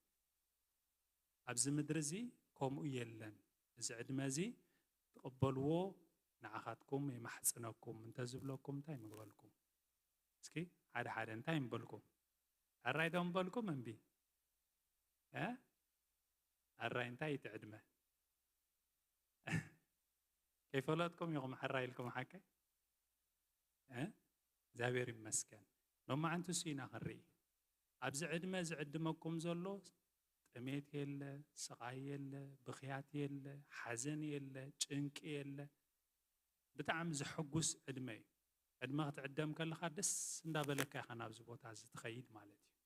ስለዚ እዚ ቦታ እዚ እዚ ዕድመ እዚ ምናልባት ብኦንላይን ዘለኹም ብካልእ እግዚአብሔር ሓንቲ ሕቶ ጥራሕ እዩ ዝሓትት ነዛ ዕድመ እዚኣ እምነት ጥራሕ እዩ ዝሓትት ምንም ካልእ ነገር ኣይሓተኩምን ምድሓን ዝብል ኣርእስቲ ኢና ሎማዓንቲ ክንመሃር ካብ ራእይ ዮሃንስ ምዕራፍ 5 ኢና ክንሪኦ ብሓደ ኮይንና ማለት እዩ ራእይ ዮሃንስ ምዕራፍ 5 ራእይ ዮሃንስ ምዕራፍ 5 ቅድም ናይ ራእይ ዮሃንስ ድሕረ ባይታ ንእሽተይ ትንክፍ ከብለልኩም እየ ማለት እዩ ኩሉ ንሪኦን ኢና ግን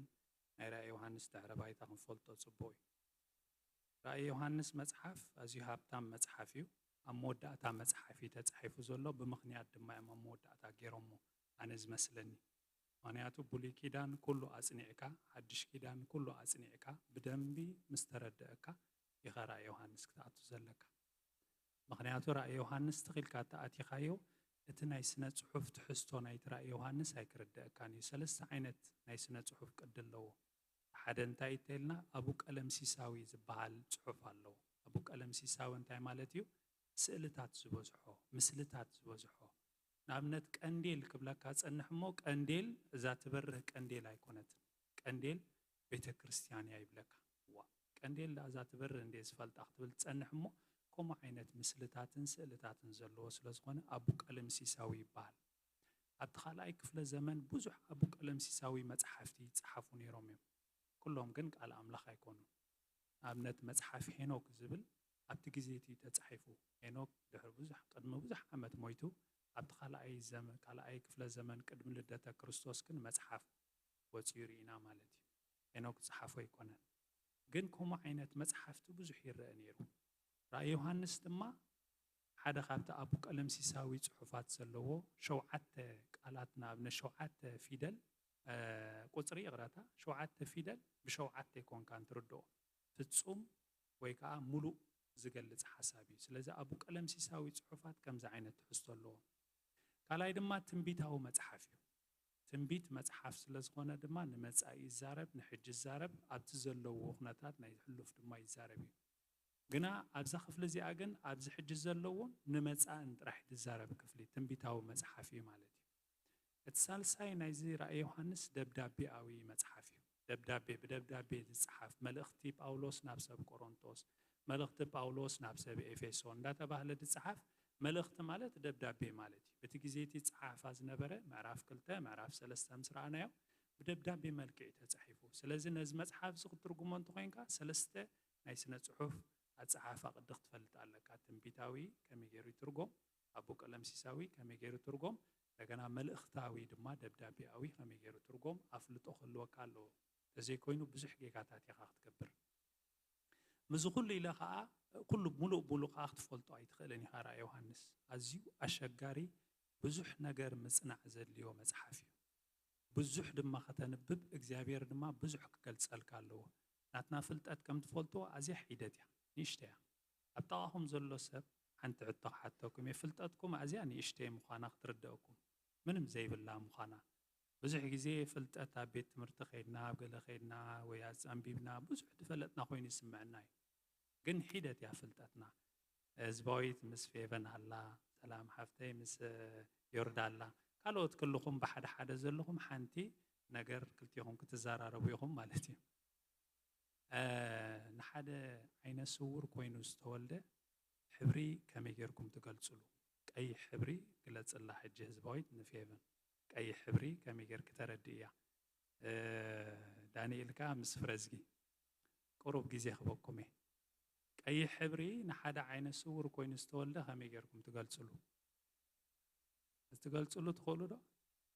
ይከኣል ምሽ ኣታገለበሉ ተዘራረቡ እስኪ።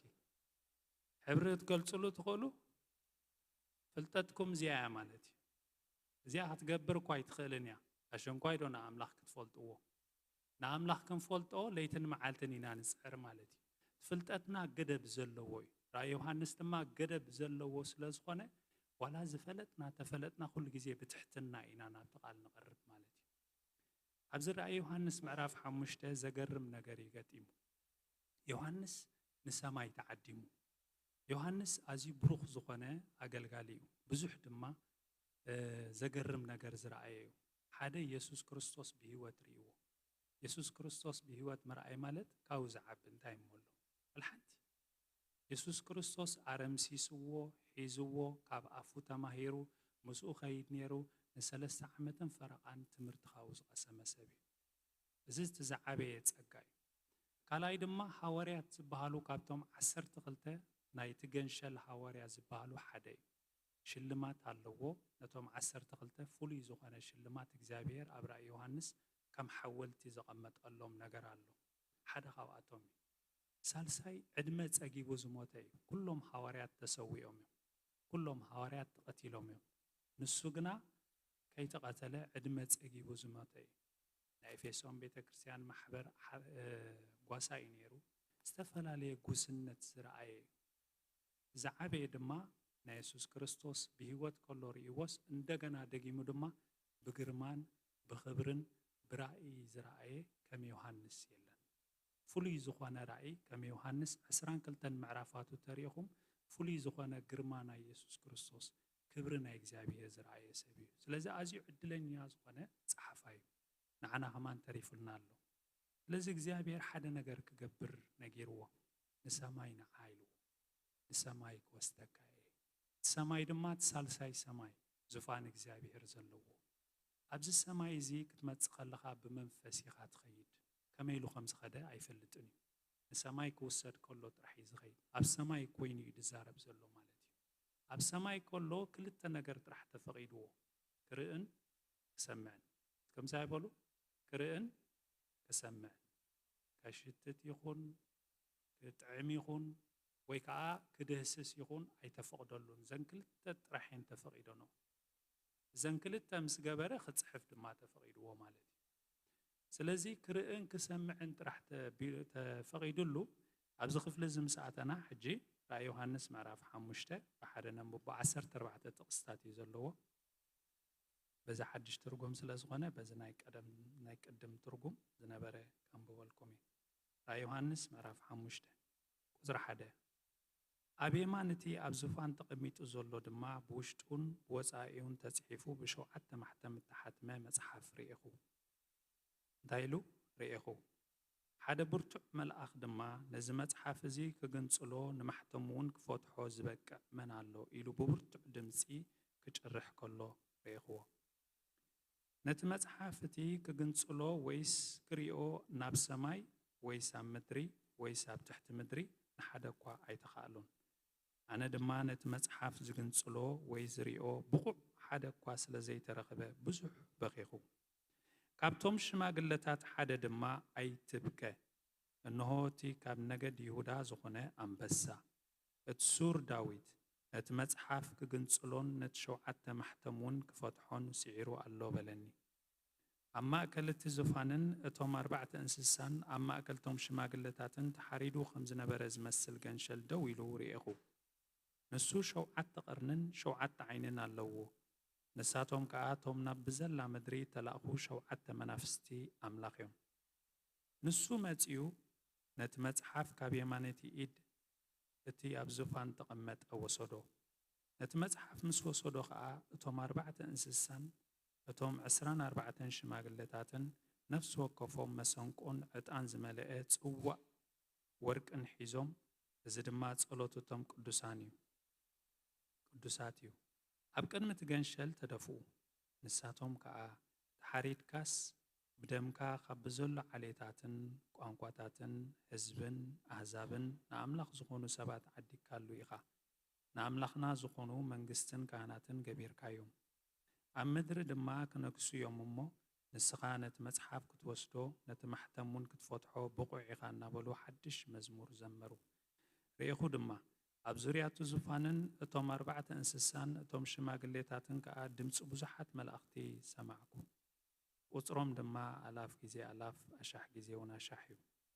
ዓው ብዝበለ ድምፂ ከዓ በሉ እቲ ተሓርደ ገንሸል ንሱ ስልጣንን ሃብትን ጥበብን ሓይልን ክብርን ግርማን ውዳሴን ክወስድ ብቑዕ እዩ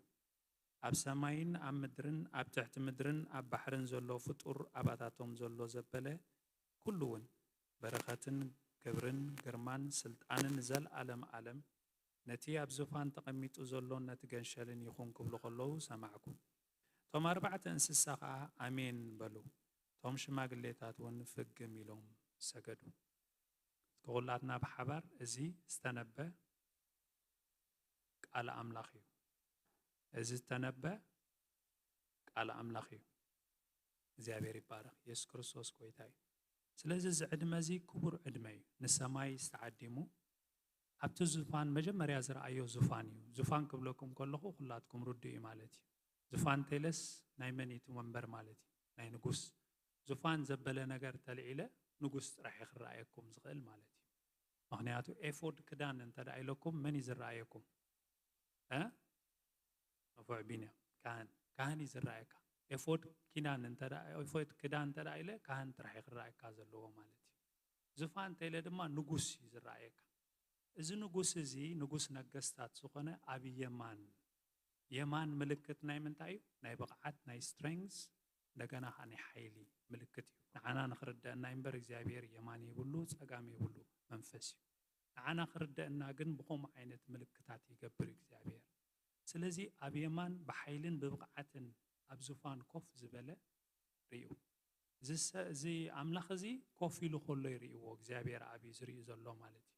እዩ እግዚአብሔር ኣብ ዙፋኑስ ኮፍ ኢሉ ከሎ ርእይዎ እዚ ምስ ረኣየ ድማ ሕጂ ሓደ ነገር ኮይኑ ነዚ ምስ ረኣየ ዮሐንስ እንታይ ገጢሞ ብውሽጥን ወፃኢውን ተጽሒፉ ብሸውዓተ ማሕተም እተሓትመ መጽሓፍ ርኢኹ ብውሽጥን ብወፃኢውን ዮሐንስ ኣብ ዝነበረሉ ጊዜ ሮማን ዝኾኑ ሃፄ እዮም ዝገዝእዎም ነይሮም ንእስራኤላውያን ሕጂ ናይ ሮማን ሕጊ እንታይ ኣሎ ዊል ዝበሃል ነገር ኣሎ ብትግርኛ እንታይ ኢና ንብሎ ዊል ለበዋ ሓቂ ለበዋ ድያ ትበሃል ሓደ ሰብ ምስ ሞተ እዚ ናተይ እዚ ውርሻ መን ይዛረብ ዘሎ ኣጀኹም እንታይ ይድበሃል ዊል ኑዛዜ ሓራይ ኑዛዜ ማማፋንስ ኑዛዜ ሓራይ ሕጂ ይፅሓፍ ማለት እዩ ትፅሒፉ ንሱ ዓብይ ኣገዳሲ ዝኾነ ነገር እዩ ምስ ሞተ እዚ ነገር እዚ እምበኣር ክሕተም ዘለዎ ብምንታይ ዝብሎም ብሸውዓተ ማሕተም ክሕተም ኣለዎ ለበዋ ድዩ ኑዛዜ ድዩ ድሓን ዝኾነ ንኹን ግን ዊል ማለት እዩ ሰብ ምስ ሞተ ከሎ ጥራሕ ኢኻ ዝኸፍቶ ከይሞተ ኣይክፈትን እዩ ብሸውዓተ ማሕተም ገይሮም ይሓትምዎ ማለት እዩ ሕጊ ናይ ሮሚ ነይሩ እዚ ሸውዓተ ማሕተም ክሕተም ከሎ ሰለስተ ነገራት እዮም ዝገብሩ ትፅሑፍ እቲ እንታይ ከይከው ምስጢር ኮይኑ ክሓልፍ መጀመርያ ሰብ ክሪኦ ይክእልን ብደንቢ ዝሕተም ምስጢር ክኸውን እዩ ዝግባእ ማለት እዩ ተኻላይ ድማ እቲ ኑዛዜ ተጻሒፉ ዘሎ ሰብ መፂኡ ከም ድላዩ ክቀያይሮ ኣይክእልን እዩ ሓቲሙ ስለ ዝኾነ መፂኡ ኣይ ኣብዚኣስ ገለ ፊደል ኣጉዲልለይ ኣሎ ንኣብነት ከውርስ ከሎ እቲ ሰብ ክንዲዚ ተዳኢሉስ ኖኖ ውሒዳ ኣላ ኢሉ ሰብ ክቅይራ ኣይክእልን እዩ እንታይ በሃል እዚ ዘይቅየር ሕጊ ማለት እዩ እቲ ሳልሳይ ድማ ነዚ ነገር እዚ መፂኡ ከበላሽዎ ወይ ከዓ ሕማቕ ነገር ክገብሮ ኣይክእልን እዩ ተቐምጥዎ ከለዉ ሕጊ ስለ ዝኾነ ኣብ ክቡር ዝኾነ ቦታ እዩ ዝቕመጥ ማለት እዩ ስለዚ ሸውዓተ ማሕተም ሕሰብዎ ናይ ሰብ ሕጊ እኳ ከምዚ ካብ ፀንዐ ናይ እግዚኣብሔር ሕጊ ክሳዕ ክንደይ ከም ፀንዕ ረኣዩ ብሸውዓተ ከዓ ፍፅምና እዩ ዝገልፅ ኮምፕሊት ዝኾነ ማሕተም ክሕተም ከሎ ንርኢ መን ይሓታም እዩ እግዚኣብሔር ዝሓተሙ ክኸፍቶ ዝኽእል ነገር ወላ ሓደ የለን ምክንያቱ እታ ክፍልቲ እያ ክነንብባ ከለና እንታይ እዩ ዝብል ብቅድሚኣን ብድሕሪኣን ተፃሒፍዋ ነይሩ ብቅድሚኣን ብድሕሪኣን ተፃሒፍዋ ከሎስ ክኸፍታ ዝኽእል ግን ወላ ሓደ የለን ምክንያቱ ብእግዚኣብሔር ስለ ዝተሓተመት ክኸፍታ ዝኽእል ወላ ሓደ የለን ሓደ ብርቱዕ መልኣኽ ድማ ነዚ መፅሓፍ እዚ ክግንፅሎ ንማሕተም እውን ክፈትሖ ዝበቅዕ መን ኣሎ ትሕቶቲ ናይ ብቕዓት ሕቶ እዩ ሓቲቱ ብርቱዕ መልኣኽ መላእኽቲ ትፈልጡ ኢለ ሓስብ ሰለስተ ደረጃታት እዩ ዘለዎም እቶም ሓደ መላእኽቲ ቅዱሳት መላእኽቲ ኢሉ ጥራሕ ዝፅውዖም ኣሎ እቲ እቶም ዘይቅዱሳት ወይ ከዓ እቶም ክፉኣት እቶም ርኩሳት መናፍስቲ ንግደፎም ድሓን ኣብ ቦትኦም ካብቶም ቅዱሳት መላእኽቲ ሰለስተ ደረጃታት ኣለዉ እቶም ሓደ መላእኽቲ ጥራሕ ተባሂሎም እዮም ዝፅውዑ መላእኽቲ ጥራሕ ተባሂሎም ዝፅውዑ እቶም ካልኣይ ድማ ከምዚ ብዝተገሊፁ ዘሎ ብርቱዕ መልኣኽ ተባሂሎም እዮም ዝፅውዑ ካብቶም መላእኽትስ ሕልፍ ዝበለ ብርትዓ ዘለዎም ማለት እዩ ዳንኤል ትዝክሩ ኢኹምሽ ሓደ መንግስቲ ፋርስ ምስ ከልከሎስ መን መፂኡ ተዋጊኡሉ መን ይመፂኡ እቺ መልኣኽ ይዋጋእ ነይሩ ግን ካብቲ መልኣኽ ዝዓቢ ካልእ መፂኡ ማለት እዩ ስለዚ ብርቱዓት መላእኽቲ ዝበሃሉ ኣለዉ ካብቶም ብርቱዓት መላእኽቲ ከዓ ሕልፍ ዝበሉ ከዓ ሳልሳይ ደረጃ ተባሂሎም ዝፅውዑ ኩሩቤል ዝበሃሉ እዚኦም ብጉጅለ እዮም ሓደ መልኣኽ ኣይኮነን ብዙሓት እዮም እንደገና ወይ ከዓ ሱራፊኤል ዝበሃሉ ከዓ ኣለዉ መፅሓፍ ቅዱስ እዚኣቶም ዓይነት መላእኽቲ ጥራሕ እዩ ዝገልፀልና ኣእላፋት ከም ዘለዉ ኣሻሕ ከም ዘለዉ ዘይቁፀሩ ምዃኑ ከዓ ይነግረና ማለት እዩ ሕጂ ካብቶም ብርቱዓት መላእኽቲ ተባሂሉ ዝፅዋዕ ነዚኣ ገለ መፅሓፍ ቅዱስ ተምሃሮ ገብርኤል መልኣኽ ዝብሉ ኣለዉ ግን ወላ ሓንቲ ስለ ዘይተጠቐሰልና ከም ዘላታ እየ ድወስዳ ኣነ ብርቱዕ መልኣኽ ጥራሕ ከም ዝመፀይ ዝርኢ ማለት እዩ ስለዚ ብርቱዕ መልኣኽ መፂኡ ንማሕተም ክፈትሖ ዝበቅዕ መን ኣሎ ኢሉ ብብርቱዕ ድምፂ ክጭርሕ ከሎ ርኢኽዎ ሕጂ እውን ይርኢ ኣሎ ይሰምዕን ይርእን ጥራሕ እዩ ዘሎ እዚ ጭርሖ ናይዚ ብርቱዕ መልኣኽ እዚ ብጣዕሚ እዩ ዝገርመኒ ኣብ ሰማይ ይስማዕ ኣብ ምድሪ ይስማዕ ኣብ ትሕቲ ምድሪ ከዓ ይስማዕ ምልእቲ ዩኒቨርስ ወይ ከዓ ኣድማስ ወይ ኣፅናፍ ብምሉኡ ክሰምዖ ዝኽእል ድምፂ እዩ ገይሩ ዝዛረብ ዘሎ ሕጂ ከምኡ ምስ ገበረ ነቲ መጽሓፍቲ ክግንጽሎ ወይስ ክሪኦ ኣብ ሰማይ ወይስ ኣብ ምድሪ ወይ ኣብ ትሕቲ ምድሪ ንሓደ እኳ ይተኻእሎ ኩሉ ሰሚዑ እዩ ኩሉ ሰሚዑ ነፃዊዕቲ እዚ ኩሉ ሰሚዕዎ ግን ሓደ እኳ ይተኻእሎ ኣብቲ ከባቢ ዙፋን እግዚኣብሔር እዞም ዝበልኩኹም 3 ደረጃታት መላእኽቲ ዘለዎም ኣለዉ ኩሩቤል ኣይተዛረቡን ሱራፊኤል ኣነ ኢሎም ኣይተስኡን ቅዱስ ሚካኤል መልኣኽ ቅዱስ ገብርኤል መልኣኽ ካልኦት እቶም ንፈልጦም መላእኽቲ ዳህዮም ኣይስምዑን ስቕ ኢሎም ካብ ሰባት ግደፍዎ ደሓን ካብ ሰባት ኣይንዛረብ ሰባት ኩላትና ሓጢአተኛታት ስለ ዝኾንና ኣሽንኳይ ንዕኹም በቅዕ ሲ ክንፈትሕ ኣብ ጥቑ እውን ክንቀርብ ኣይንኽእልን ኢና ስለዚ እቶም ሰባት ግደፍዎም ብሓጢአት ስለ ዘለና ሰባት ሓጢአተኛታት ምዃንና እስኪ ምናልባት ገሊኻ ምጠራጠሩ ከይትህልው መክብብ ምዕራፍ 7 ቁፅሪ 20 ንዑናይ መክብብ ምዕራፍ 7 ቁፅሪ 20 ቀዳማይ ነገሥት 846 እውን ኣሎ ግን መክብብ ምዕራፍ 7 ቁፅሪ 20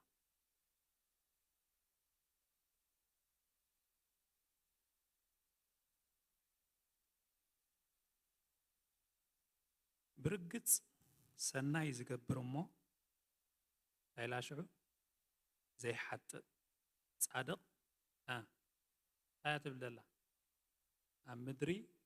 የልቦን ቀዳማይ ነገሥት ምዕራፍ 8 ቁፅሪ 46 ንጉስ ሰሎሞን ነቲ ቤተ መቕደስ ምስ ሰርሐ እውን ከምኡ ተመሳሳሊ ነገር እዩ ሓደ እኳ ጻድቕ ከምዚ የሉ ይዛረብ ስለዚ እዚ ነገር እዚ ካብ ሰባት ክምልሱ ዝኽእሉ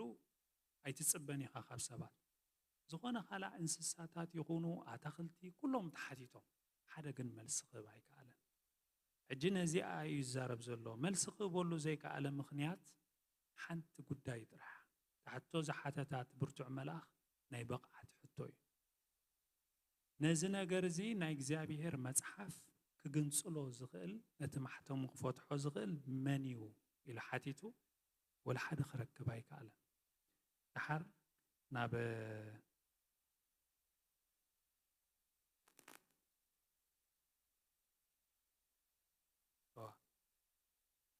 ድሓር ቁፅሪ 4 ኣነ ድማ ነቲ መጽሓፍ ዝግንጽሎ ወይስ ዝሪኦ ብቑዕ ሓደ እኳ ስለ ዘይተረኸበ ብዙሕ በኺኹ እታ ብቑዕ ትብል እንደገና ደጊምዋ ናይ ብቕዓት ሕቶ እዩ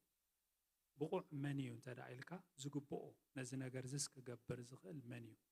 እዛ ናይ ብቕዓት ሕቶ እንታይ ከም ዘድልየት ክሓተና እዩ ትድሓር ንምንታይ እዩ ብቕዓት ዝሓትት ዘሎ ኣብቲ ቁፅሪ 6 ቁፅሪ 9 ቁፅሪ 12 ናይ ብቕዓት ሕቶ ክምልስ ከሎ ንርኢ ማለት እዩ ኣብዚ ግን ትብቕዓት መን ምዃኑ ብቑዕ ስለ ዝተሰኣነ ዮሃንስ ኣዝዩ በኺዩ እታ ብዙሕ በኺኹ ትብል ዘላ ኣብ ትግርኛ እንታይ ኣትትርጎማ ኣብ ትግሪኽ ቀጻሊ ዝኾነ ምብካይ ከይቋረፅካ ምብካይ ዝኩር ኢኹም ኢየሱስ ክርስቶስ ይበኪ ነይሩ ሓቀ 3 ግዜ ነቢዑ ኢየሱስ ክርስቶስ ሓደ ኣልዓዛር ምስ ሞተ ክነብዕ ከሎ ንርኢ ካልኣይ ድማ ንመን ይበኺላ ንየሩሳሌም ክበኪ ከሎ ንርኢ ኣብ ጌተ ሰማነ ድማ በኺያት ክበኪ ከሎ ንርኢ ማለት ክሓዝን ከሎ ንርኢ ኣብዚ ዝበኺዮ ዘሎ ከዓ ቀጻሊ ዝኾነ ከይቋረፅ ክበኪ ከሎ ንርኢ ምስ በኸየ ግን ድሓር እቲ ካብቶም ሓደ ተስዩ እንታይ ይብሎ ኣነ ድማ ካብቶም ሽማግለታት ሓደ ድማ ኣይትብከ እንሆ እቲ ካብ ነገድ ይሁዳ ዝኾነ ኣንበሳ እቲ ሱር ዳዊት ነቲ መጽሓፍ ክግንጽሎን ነቲ 7 ማሕተሙን ክፈትሖን ሲዒሩ ኣሎ በለኒ ሕጂ ኣተሳስኡ ረኣይዎ ካብ ነገድ ይሁዳ ዝኾነ ይሁዳ ነገስታት ካብኡ ከም ዘይፍለ ኣብ ዘፍጥረት ምዕራፍ 49 ትንቢት ዝተነበየሉ ሓደ ወዲ ናይ ያዕቆብ ዝነበረ እዩ ማለት እዩ ብናይ ይሁዳ እዩ ንጉስ ዳዊት ዝመጽእ ሓረግ ናይ ይሁዳ ንጉስ ዳዊት ይመጽእ ማለት እዩ ናብ ንጉስ ዳዊት ሓሊፉ ናይ ንግስነቱ ይዘርእየና ዘሎ ኩሎም ነቢያት ብመን እዮም ዝልክዑ ብሓድሽ ኣብ ብሉይ ኪዳን ብመን እዮም ዝልክዑ መን ይመለኪዖም መን ስታንዳርድ ነይሩ ብሉይ ኪዳን ሙሴ ነይሩ ሓቀይ ኩሎም ነገስታት ብመን እዮም ዝልክዑ ኩሎም ነገስታት ድማ ብዳዊት እዩ ዝልክዑ ነገስታት ቀዳማይ ነገስት ካልኣይ ነገስት መሰንበብኩም እዚ ከም ዳዊት ነበረ እንዳበለ ዝነግረና መለኪዖም ናይ ነገስታት መን ነይሩ ዳዊት እዩ ነይሩ ኣብዚ ግን ካብ ዳዊት ዝዓቢ እዩ ዘሎ መን እዩ ኢየሱስ ክርስቶስ ሕጂ እዚ ብቑዕ ዘበሎ ነገር እንታይ እዩ ንምንታይ እዩ ብቑዕ ተባሂሉ ምክንያቱ ምክንያት ክበና ኣለዎ ዮሃንስ ብቑዕ ዝኾነ መላእኽቲ ነዚ ነገር ዝክገብርዎ ዘይከኣሉ እንደ ድማ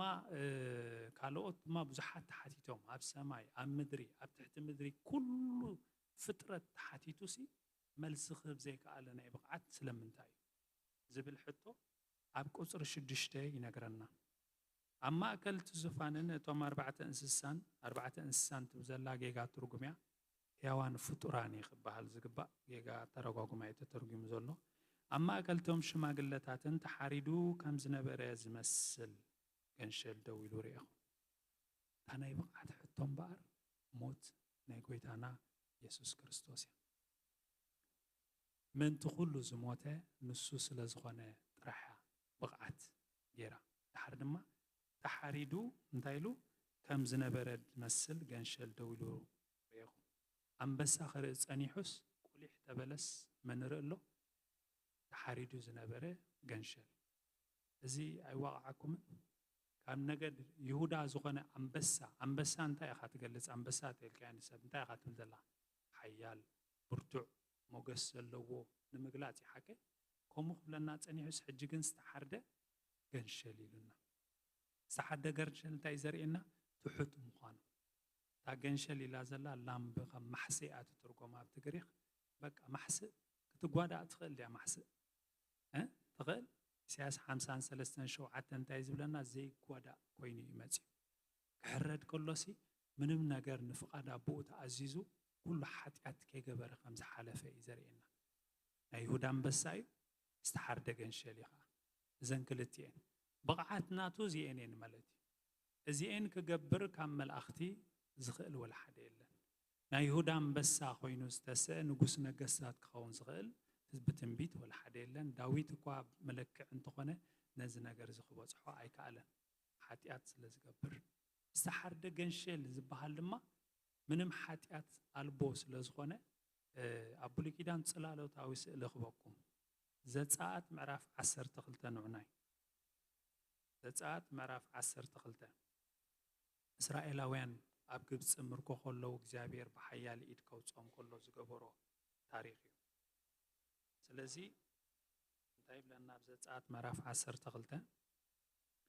ዘፀአት ምዕራፍ 12 ከም ዝብለና ኣብዚ ዝተሓተተት ዝሓተቶም እግዚኣብሔር እንታይ እዩ ካብ ቁፅሪ 5 ነንብባ ዓመት ዝገበረ ሽዑ እንታይ ትብል ጎደሎ ዘይብሉ ተባዕታይ ገንሸል ይኹነልኩም ካብ ኣባጊዕ ወይስ ካብ ኣጣል ትወስዱ እንታይ ዘይብሉ ኢልዎ ጎደሎ ዘይብሉ ኣብዛ ወርሒ እዚኣ ከዓ ክሳዕ መበል 14 መዓልቲ ይሓልውዎ ሽዑ ኩሉ ትእኩብ ማሕበር እስራኤል ከምሲ ከሎ ይሕረዶ ዝተሓርደ ገንሸል የለ ሓቀ ኣብ ተራ ዮሃንስ ጽላሎታዊ ስእሊ ማለት እዩ ኣብታ ዝብልዓ ቤት ድማ ኣብቲ ደሙ ወሲዶም ንኽልቲኡ ቀዋሚ ልዳትን ነቲ ላዕላይ ልዳትን ይልከይዎ ነቲ ስጉኡ ድማ በታ ለይቲቲኣ ይብልዕዎ ብሓዊ ጠቢሶም ምስ ቅጫን ምስ መሪር ሓምልን ይብልዕዎ ምስ ናይ ርእሱን ኣጋርን ነውቲ ከብዱን ብሓዊ ጠበስ እምበር ካብቲ ዝሕላኾነ ካብቲ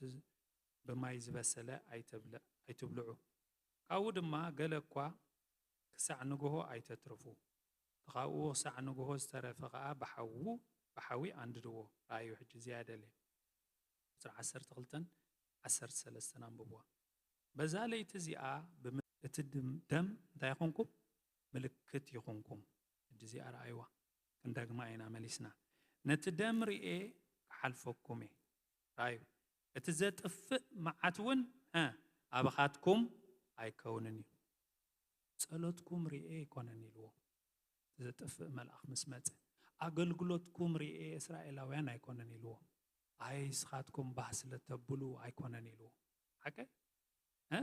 እስኻትኩም ስለትጾሙ ኣይኮነን ኢልዎ እስኻትኩም ብጣዕሚ ካብ ካልእ ሰብ ፍሉያት ስለ ዝኾንኩም ርኤ ኣይኮነን ኢልዎ እንታይ ርኤ ኢልዎ እንታይ ርኤ ዓዊልኩም እቲ ደም ኣብ ልዳት ዝገበርኩሞ ርኤ ካልእ ኣካል ሰሊኹም ዝፈሰሰ ርኤ ዝሓልፈኩም ዘለኹ ካብቲ ቁጣዓ ዘምለጥኩም ሲ ደም ናይቲ ኢየሱስ ክርስቶስ ወይ ከዓ ደም ጽላሎታዊ ስእሊ ማለት እዩ ሓቀ تستحرد جنشل سلا لدات بدمو غيرو سلا زعدغنا إنا دحنا ترخيبنا بس يغرد دليل سلازي مدحن نايد سب يبلون كم سايبولو مدحن إيد سب يبلون مدحن إيد سب يبلون مانم ناي سب كريديت كوسد زغل ولا حدا سب يلا سلاز الله يكون كان دحينكا أنت كومدو تبلو تحر حرق زي أنا كو صوم سلاز صوم كي وا أنا كو سلاز الله خي دحينا قال تبلو مش قومي بحالي يبحال كومو أي بحالني كاب كالي مرئيات لزقونكم ما يكون زحلفكم زلخو حنتنتي زغزف ملأخ زحلفت له مخنياتي التدم سلاز رأي سلاز دما أبزن تايب لنا له رأي يوحنس استحرد جنشل رأه تستحرد جنشلي ناتنا وحسنت مالتي استحرد جنشلي بقعت زخونة فتحو نتمتحف زغالة كجنسلو نتمتحف زغالة منيو استحرد جنشل سلازلوي ناتين ناتكم من صلوت هيكونكم غير ومالتي تستحرد انتي جنشل الراي نخيت إذا استحرد جنشل زمصو دما أبركتولو كم سلاز جبرة زخانة نجار الله مالتي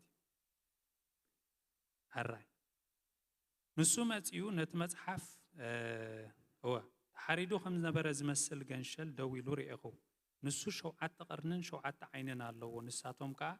اتومنا بزلا مدرت تلاخو شوعات منافس املاخ يمبلنا منفس قدس ابزقم زلو يرينا الله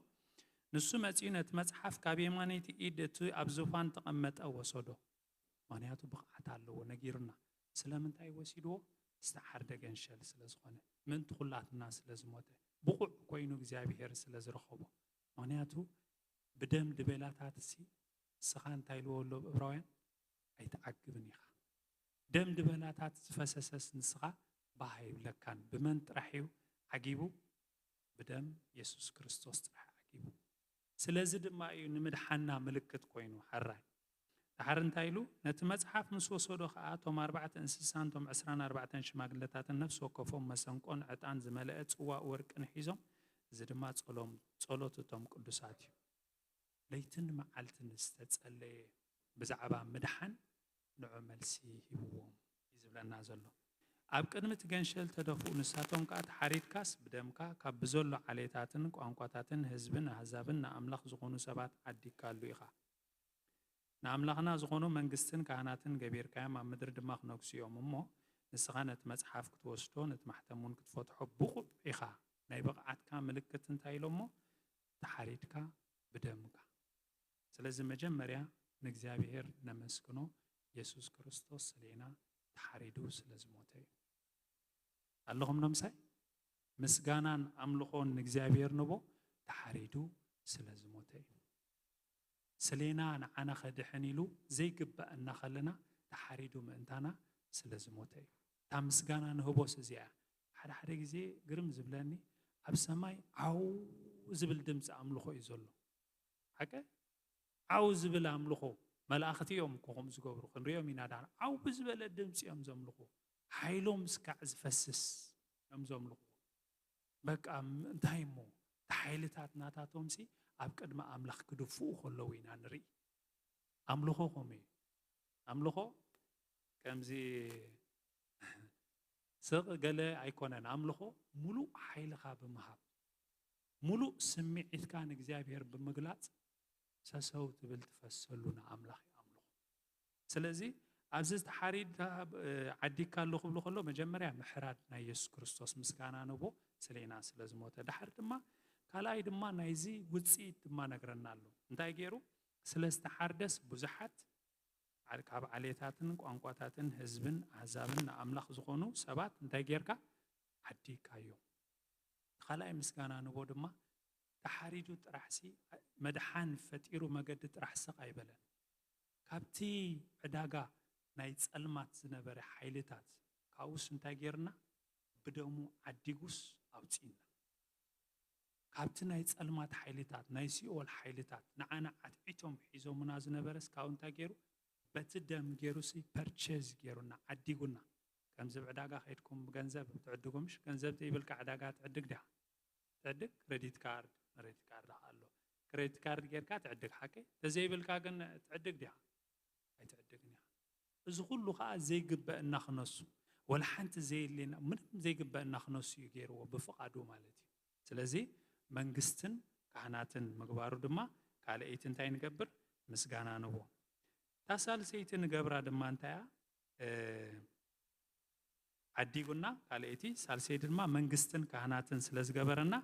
تاين قبر مالتي منجستن كهناتن سلز قبرنا دما نجزابير مسغانا نبو عديقو سقايبلنا دحينونا عديقنا منجستن كهناتن غيرنا ترابعيت دما امدري دما خنقسو يوممو ترابعيت نجزابير نمسكنو دما امدري كنكس لزونا 4 نغرات مدحان امبار 4 نغرات اللوا تقدميت انت دم يسوع كريستوس يليك بدم يسوع كريستوس راحت دحن بدم يسوع كريستوس راح ديكونا دما كابتي عداغا ناي صلمات سلازعدغنا مدحان سالساي دما منغستن كهناتن سلازغبرنا رابعاي دما غيرونا طرح زي كونسي ابز مدر زخنغس سلازغبره مالتي زنا 4 نغرات اللوا حجي نزيا دقيمو 12 غزي سلازيله عاو بزبل دمص خا اتتحر دغنشل نسو سلطانن حبتن طببن حيلن كربرن ግርማን ውዳሴን ወስድ እንታይሎ በቆይ ናይ በቃዓት ሕቶ ይነሩ ማለት ናይ ክእለት ሕቶ ይኮነ ናይ ምንታይ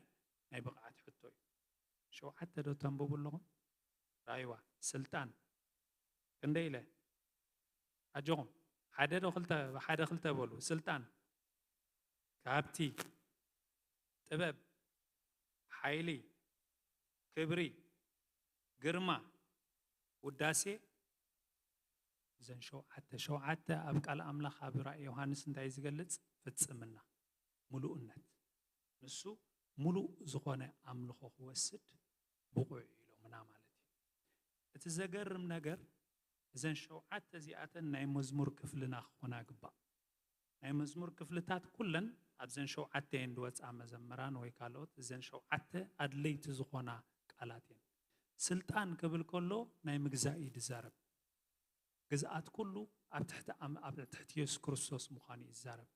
ዝኾነ ኣውቶሪቲ ልዕሊ ኢየሱስ ክርስቶስ ከም ዘየለ እዩ ዝነግረና ዘሎ ስልጣን በይናስ ኩሉ ስልጣናት ዘበለሲ ብመን እዩ ዘሎ ብኢየሱስ ክርስቶስ ኣብ ትሕቲ ኢየሱስ ክርስቶስ ከም ዘሎ ካልኣይ ድማ እንታይ ኢሎም እታ ስልጣን ምስ በሉ ድማ እንታይ ኢሎም ሃብቲ ድማ ዝጎድሎ ነገር ከም ዘየለ ንኢየሱስ ክርስቶስ ገለ ጎዲልዎስ ኣይ እዚኣስ ክምለአሉ ትብሎ ነገርሲ ወላ ሓንቲ ከም ዘየለ ኩሉ ናቱ ምዃኑ ሰማይ ምድሪ ትሕቲ ምድሪ ናቱ ንብረት ምዃኑ እዩ ዝገልጽ ስለዚ እቲ መዛሙርና ነዚ ዝዓለመ ክኸውን ይግባእ ሳልሳይ ጥበብ ማለት እዩ ጥበብ እንታይ እቲ ዝፈለጥካዮ ተረዲእካዮስ ድሓር ኣበይ ከም ትገብሮ መዓስ ከም ትገልጾ መዓስ ኣበይ ከም ትገብሮ ኩሉ ምፍላጥ ብተግባር ትገልጾ ነገር ማለት እዩ እዚ ከዓ ብጥበብ ድማ ዝመለአ እዩ ሓይሊ ድማ ኣትዒቱ ካብኡ ካብቶም ኣባጊዒሲ ካባይ ዘውፅአን ዝሕድገኒ ወላ ሓደ የለን ኢሉና ሓቀይ ነቶም ንሶም ዘድሓኖምሲ ኣትዒቱ ከውፅኦ ዝመፅእ ሓይሊ ወላ ሓደ ከምዘየለ እዩ ዘርእየና ክብሪ ድማ እቲ ክብሪ ናቱ ኣብዚ ናይ እንግሊዝኛ እንታይ ትብላ ግሎሪ ማለት ንሱ ክቡር እዩ በቃ ንዑ ከተመስግኖ ከለኻስ ገለ ነገር ደሊኻ ኣይኮንካን ተመስግኖ ንሱ ባዕሉ ክቡር ስለ ዝኾነ ግርማ ድማ ከም ኢየሱስ ክርስቶስ ግርማ ዘለዎ ወላ ሓደ የለን ግርማ ዳ ይህበና ንዓና እምበር ንሕና ግርማ ዘለና ኣይኮንና ንምንታይ ንሱ ሓጢኣት ዘይተረኽቦ ብግርምኡ ኣዝዩ ዝተፈርሐ ራእይ ዮሐንስ ምዕራፍ 1 መሰንበብካሲ ምስ ረኣየ ግርማ ናይ ኢየሱስ ክርስቶስ እንታይ ኢሉ ከም ምዉት ኮንኩ ክብል ከሎ ንርኢ ማለት እዩ እታ ናይ መወዳእታ ድማ ውዳሴ ድማ ኣምልኾ ውሽጥኻ እንዳፈሰሰ ትገብሮ ነገር እዩ እምበር ዓው ብዝበለ ድምፂ እዚኦም ምስ ገበሩ ኣብ ሰማይን ኣብ ምድርን ኣብ ትሕቲ ምድርን ኣብ ባሕርን ዘሎ ፍጡር ኣባታቶም ዘሎ ኩሉ እውን በረኸትን ክብርን ግርማን ስልጣን ዘለኣለም ዓለም ነቲ ኣብ ዝፋን ተቐሚጡ ዘሎ ነቲ ገንሸል ይኹን ክብሉ ከለዉ ሰማዕኩ እዩ እቶም 4 እንስሳ ከዓ ኣሜን በሉ እቶም ሽማግሌታት እውን እንታይ ገበሩ ፍግም ኢሎም ሰገዱ ብለና ስለዚ ምድሓና መጀመርያ ተቕልል ከብላ مدحنا كابانا زخونة نجر يلن تمكحتي عبرسينا نقبرو نجر ولا حد يلن مدحنا 4 نجارات سلز جبرة يسوع كريستوس تفتيمه مجمرة موت سلز موته لما عندي درار قوي تاخن وسرينا إزمالة موت سلز موته الناس لينا إنا مدحنا تجلسوا كلايكا كابتن يتس المات حيلتات كيدو سلز عدجنا أو تسين نخاو كيدو سي كاوس منزعو نبتق فور منجست ودو سلز تونا كمت رح كايكون الناتو دما منجستن كهناتن غيرنا رابع عيدما حدا معلتي عبتشح عمد منجستي مسؤوب حبارتاي كنقبرينا كنقسينا سلازي ازيتي مستير زنقرنا زول مالتي موتنا يسوس كريستوس ازي عمتيلنا نحنا خمس سلازغونا كم سلازغونا يكونن عمدحان اكزابير حان تطرحي زحاتت نداسا امنت رحيم جهلاتنا حافيلنا إذا رأي يوحنس معرف حمشته بحد نمببا ولا نحف نبلمو رأي يوحنس معرف حمشته نودينا رأي يوحنس معرف حمشته كسر حدا بحد خوينا نمببا حاولكم أي تفرهو نجزابير سلزنا نجزابير قال سلزقنا مفرح مسكاف قلت باليلن حكي أبيمان أتي أبزفان تقميت أزلو دما بوشتن بوصايون تتصحفو بشو حتى محتم التحتمة مصحف رئيخو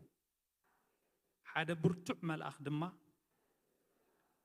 نزي مصحف زي خقنصلو نمحتمون كفتحو زبقع من الله إلو ببرتع دمس خجرح كلوري إخوه نتمت حافتي كجنسلو ويسكريو أب سماي ويسام مدري ويساب تحت مدري نحدا كواي تخالون أنا دما نتمت حاف زجنسلو ويس زريو بقو حدا كواسل زي ترخبه بزح بخيخو كابتوم الشماغلتات حدا دما اي تبكى انه اتي كاب نجد يهودا زخدم مسا اتي السور داويت نتمت حاف كجنصلون نتشو حتى محتمون كفتحون سعيرو الله بلني أما أكلت زفانن أتوم 4 إنسسان أما أكلتهم شماغليتاتن تحاريدو 5 نبرز مسل جنشل داويلو ريخو نسو شوعات قرنن شوعات عينن اللوو نساتهم كآتهم نبزلا مدري التلأخو شوعات منافست أملاخيهم نسو ماتيو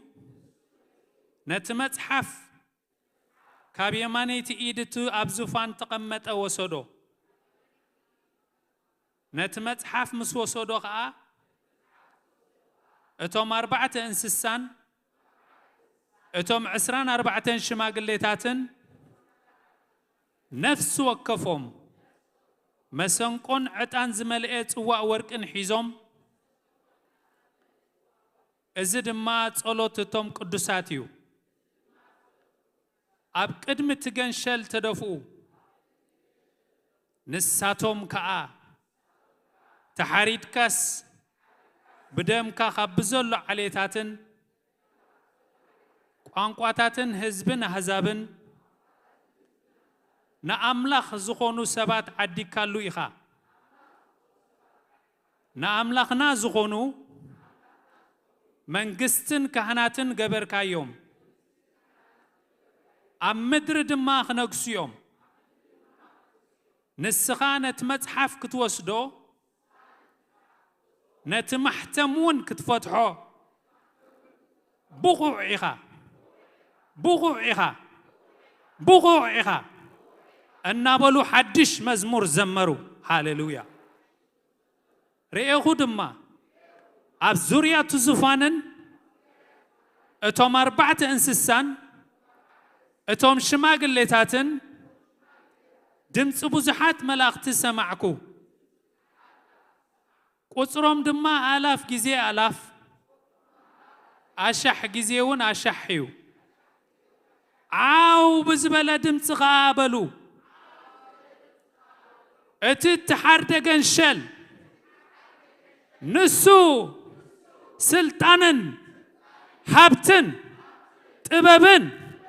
ኃይልን ክብርን ግርማን ውዳሴን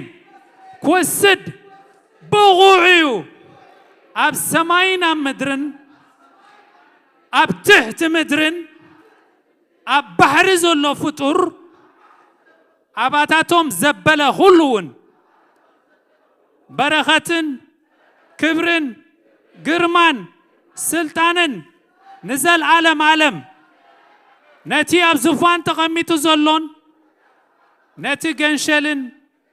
يهون قبلوا خلوا سمعكو اتهم 4 انسسا امين بلو اتهم شماغليتات وين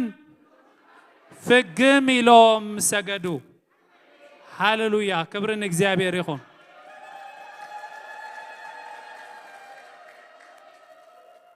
እግዚአብሔር ይመስገን መዘምራን ከመጽዮምሞ በሓደ ኮይና ድራር ጎይታ ክንወስዲና መዘምራን እንዳዘመሩልና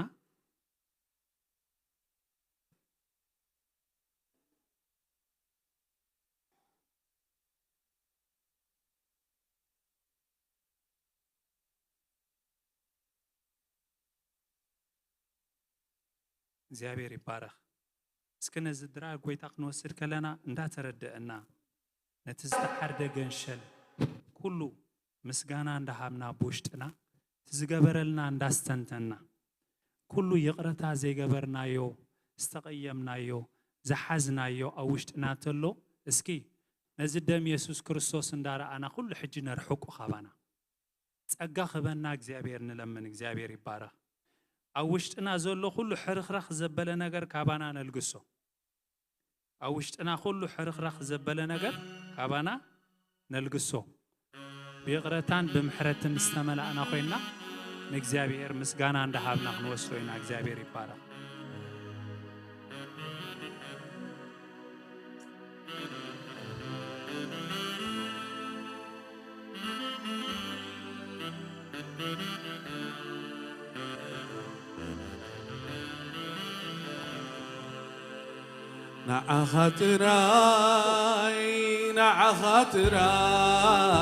نعخاتراي يا زمن أملا سماء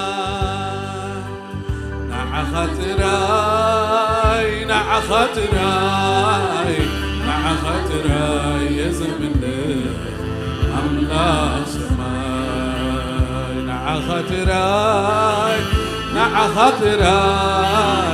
نعخاتراي يا زمن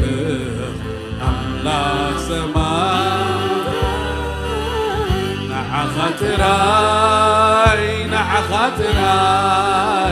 نعخاتراي يا زمن أملاك سماء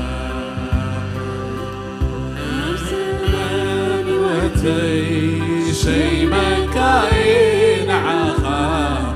شي مكاها الزمان وتي شي مكاي نعخا شي مكاها بالأمين السخان بينها كزمين السخان بينها كزمين السخان بينها كزمين السخان بينها نعخاتراي خاطراي نع خاطراي أملاك سماي نع خاطراي نع خاطراي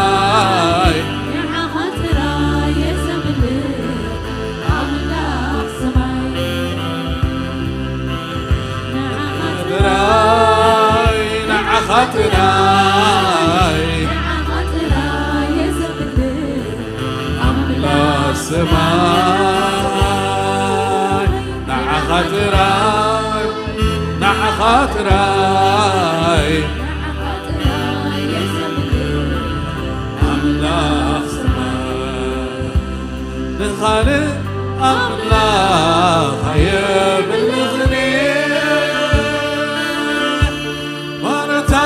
مالختي أملاخي يبني نخالق أملاخ يبلغني وانا تام مالختي أملاخي يبني عخاطراي لعخاطراي يسمني سماي عخاطراي عخاطراي عخاطراي يزملك أملاك سماي عخاطراي يسوع غالي يسوع يسوع يسوع سلامي غالي يسوع يسوع يسوع سلامي غالي يسوع مقدسي وانا هيئته حلفي كان أي حلفون مقدسي وانا أي أطول حلفي كان أي حلفون سخاطراي سخاطراي سخاطراي يزبلو يزخفتو براي سخاطراي سخاطراي سخاطراي يزخفتو سخاطراي سخاطراي سخاطراي نخد حلفو يزخفتو سخاطراي سخاطراي سخاطراي سخاطراي نخد حلفو يزخفتو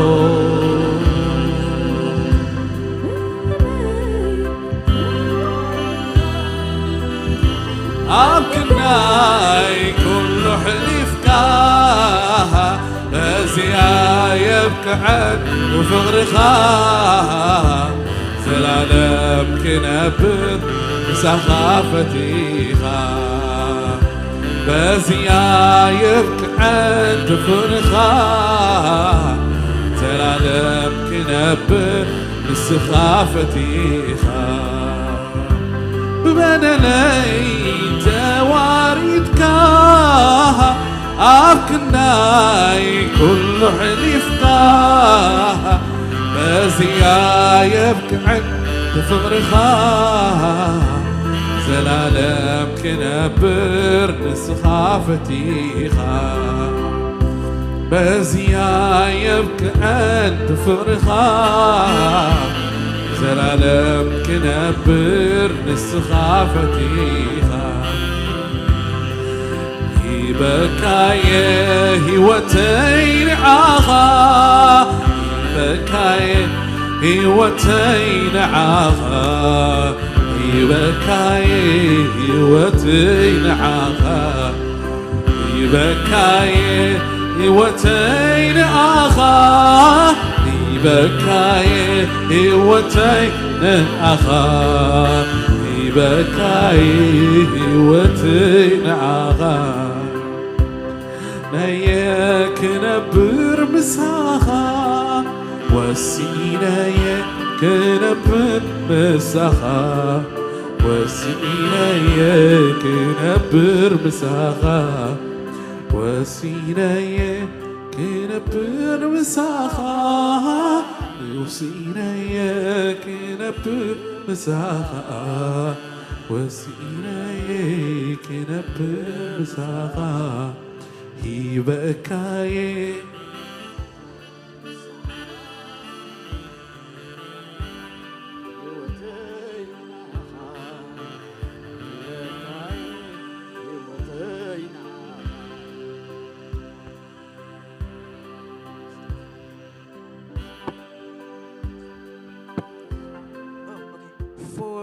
I have received of the Lord that which also I deliver unto you, that the Lord Jesus, the same night in which he was betrayed, took bread.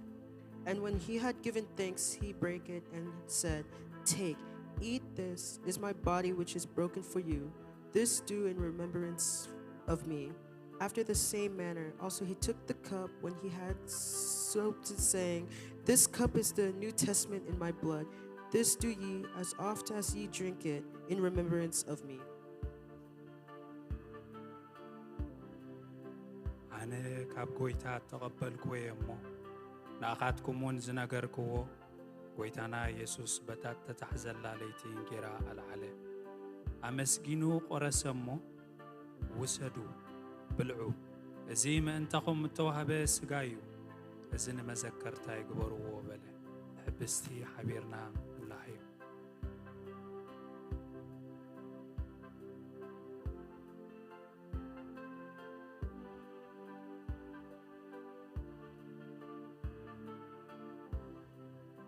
كموخا دحر درار تاصوا العالمو ذا صوا زيا بدمي حدش كيدانيا بتستيو متن مذكرتا يقبرو بله حبيرنا نصوا استيو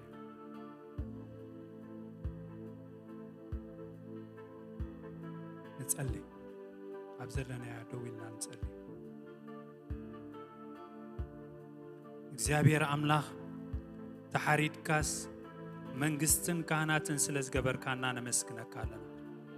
እግዚአብሔር አምላክ ስለና መድኃን ስለዝኾንካ ኣብ ክንዳና ኃጢአት ኮይንካ መርገምና ስለስተሻያትካ በስም ኢየሱስ ክርስቶስ የመስግነካ እግዚአብሔር አምላክ ነዚ ሁሉ ናይ ጸልማት ኃይልታት ሲዒርካ ንዓና ድማ ካብ ሰዓርቲ ንበልጥ ስለዝገበርካና ይመስግነካለሁ እግዚአብሔር አምላክ እዚ ዓቢ ዕድል እዚ ዝዕጫዝ ዝረኸብናስ ሓደ እኳ ኻባና ንብሎ ነገር የለን ካብቲ ሓደ ወድኻ ትገንሸል ዝተሓርደ ናይ ይሁዳ አንበሳ ዝኾነ ኢየሱስ ክርስቶስ ይሞ በዝነ መስግነካ እግዚአብሔር አምላክ አምንኾዶ ዘበለ ንሐስቦ ዘበለ ንዛረቦ ዘበለ ሁሉ ስኻኽ ትቆጻጸር ነዚ እንዳተረደአና ንመዘከርታ ዝኾነ ናትካ መስዋዕቲ ንሰባት ክንነግር ወንጌል ክንነግር ከለና ክሳዕ ክንደይ ክቡር ዝኾነ ዋጋ ከም ዘኽፈለካ እንዳተረደአና ንሕናውን ህይወትና ክልወጥ በስም ኢየሱስ ክርስቶስ ጽል እግዚአብሔር አምላክ ነዞም ኣብ ዘሎ ቆልዑ ድማ እግዚአብሔር አምላኸይ መገድኻ ክትመርሖም ንስኻ ካብ ኩሉ ጸልማት ዘበለ ኃይልታት ዝለዓል ኣብ ቤት ትምህርቲ ይኹን ኣብ ስራሕ ይኹን ኣብ ቤት ይኹን እግዚአብሔር ኣብ ተፈላለየ ቦታ ዝኸድዎ እግዚአብሔር ንስኻ ክትባልሆ በስም ኢየሱስ ክርስቶስ ነቲ ዝጻበኦም ዘበለ ይገንሖለኹ በስም ኢየሱስ ክርስቶስ ነቲ ዝጻበኦም ዘበለ ይገንሖለኹ ተፈላለየ ዓይነት ፖሊሲ ይኹን አጀንዳ ኣብኦም ዝሕንጸት ዘበለ ናይ ጸልማት ኃይልታት ብጎይታናን መድኃኒናን ኢየሱስ ክርስቶስ ተሰብረ ይኹን ብጎይታናን መድኃኒናን ኢየሱስ ክርስቶስ ደም ንኽልክሎለና በቲ ዝተሓርደ ገንሸል ደም ንኽልክሎለና ንሱ ንሓለውኦም ዝጸንዐ እዩ እዚኦም ውሉድካ እዮም እግዚአብሔር ንሕና ከመይ ጌርና ከም ንመርሖም ኣፍልጦና ድረት ኣለዎም እግዚአብሔር ንስኻ ባዕልኻ ክትመርሖም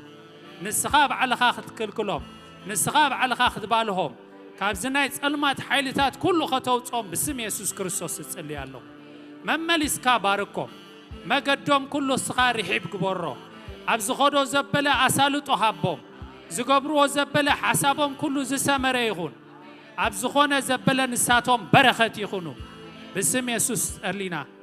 آمين እግዚአብሔር ይባረክ በረከት ተቀበልና ከከይና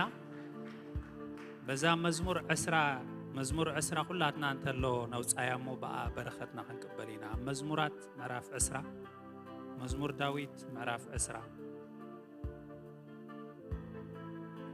ዘማራይ ክዝምር ከሎ በረከት ዝገበራ በረከትና ተቀበልና በቅዱስ ምስዓን ሳሚና ከይና መዝሙር 10 عود نمركب زتصلى ጸሎት ይልና እግዚአብሔር ይባረክ እግዚአብሔር በመዓልት ጸበባ ይስማዕኩም ስም አምላኽ ያዕቆብ ልዕል የብልኩም ካብ መቅደስ ረድኤት ይስደደልኩም ካብ ጽዮን ከኣ ይደግፍኩም ንመስዋዕት ብልዑኹም ዘበለ ይዘክሮ ንመስዋዕት ምሕራርኩምን ይቀበሎ ነቲ ልብኻ ዝምነዮ ልብኹም ዝምነዮ ዘበለ ይሃብኩም ንምኽርኹም ዘበለውን ይፈጽሞ ክብር ንስሙ ይኹን ታقعتن للتان እግዚአብሔር ነመስግኖ እግዚአብሔር ይባረክ ወዲና ለና በቅዱስ ምስዓን ነሐድኩም ተሰዓሙ እግዚአብሔር ይባረኩም ተባረኩ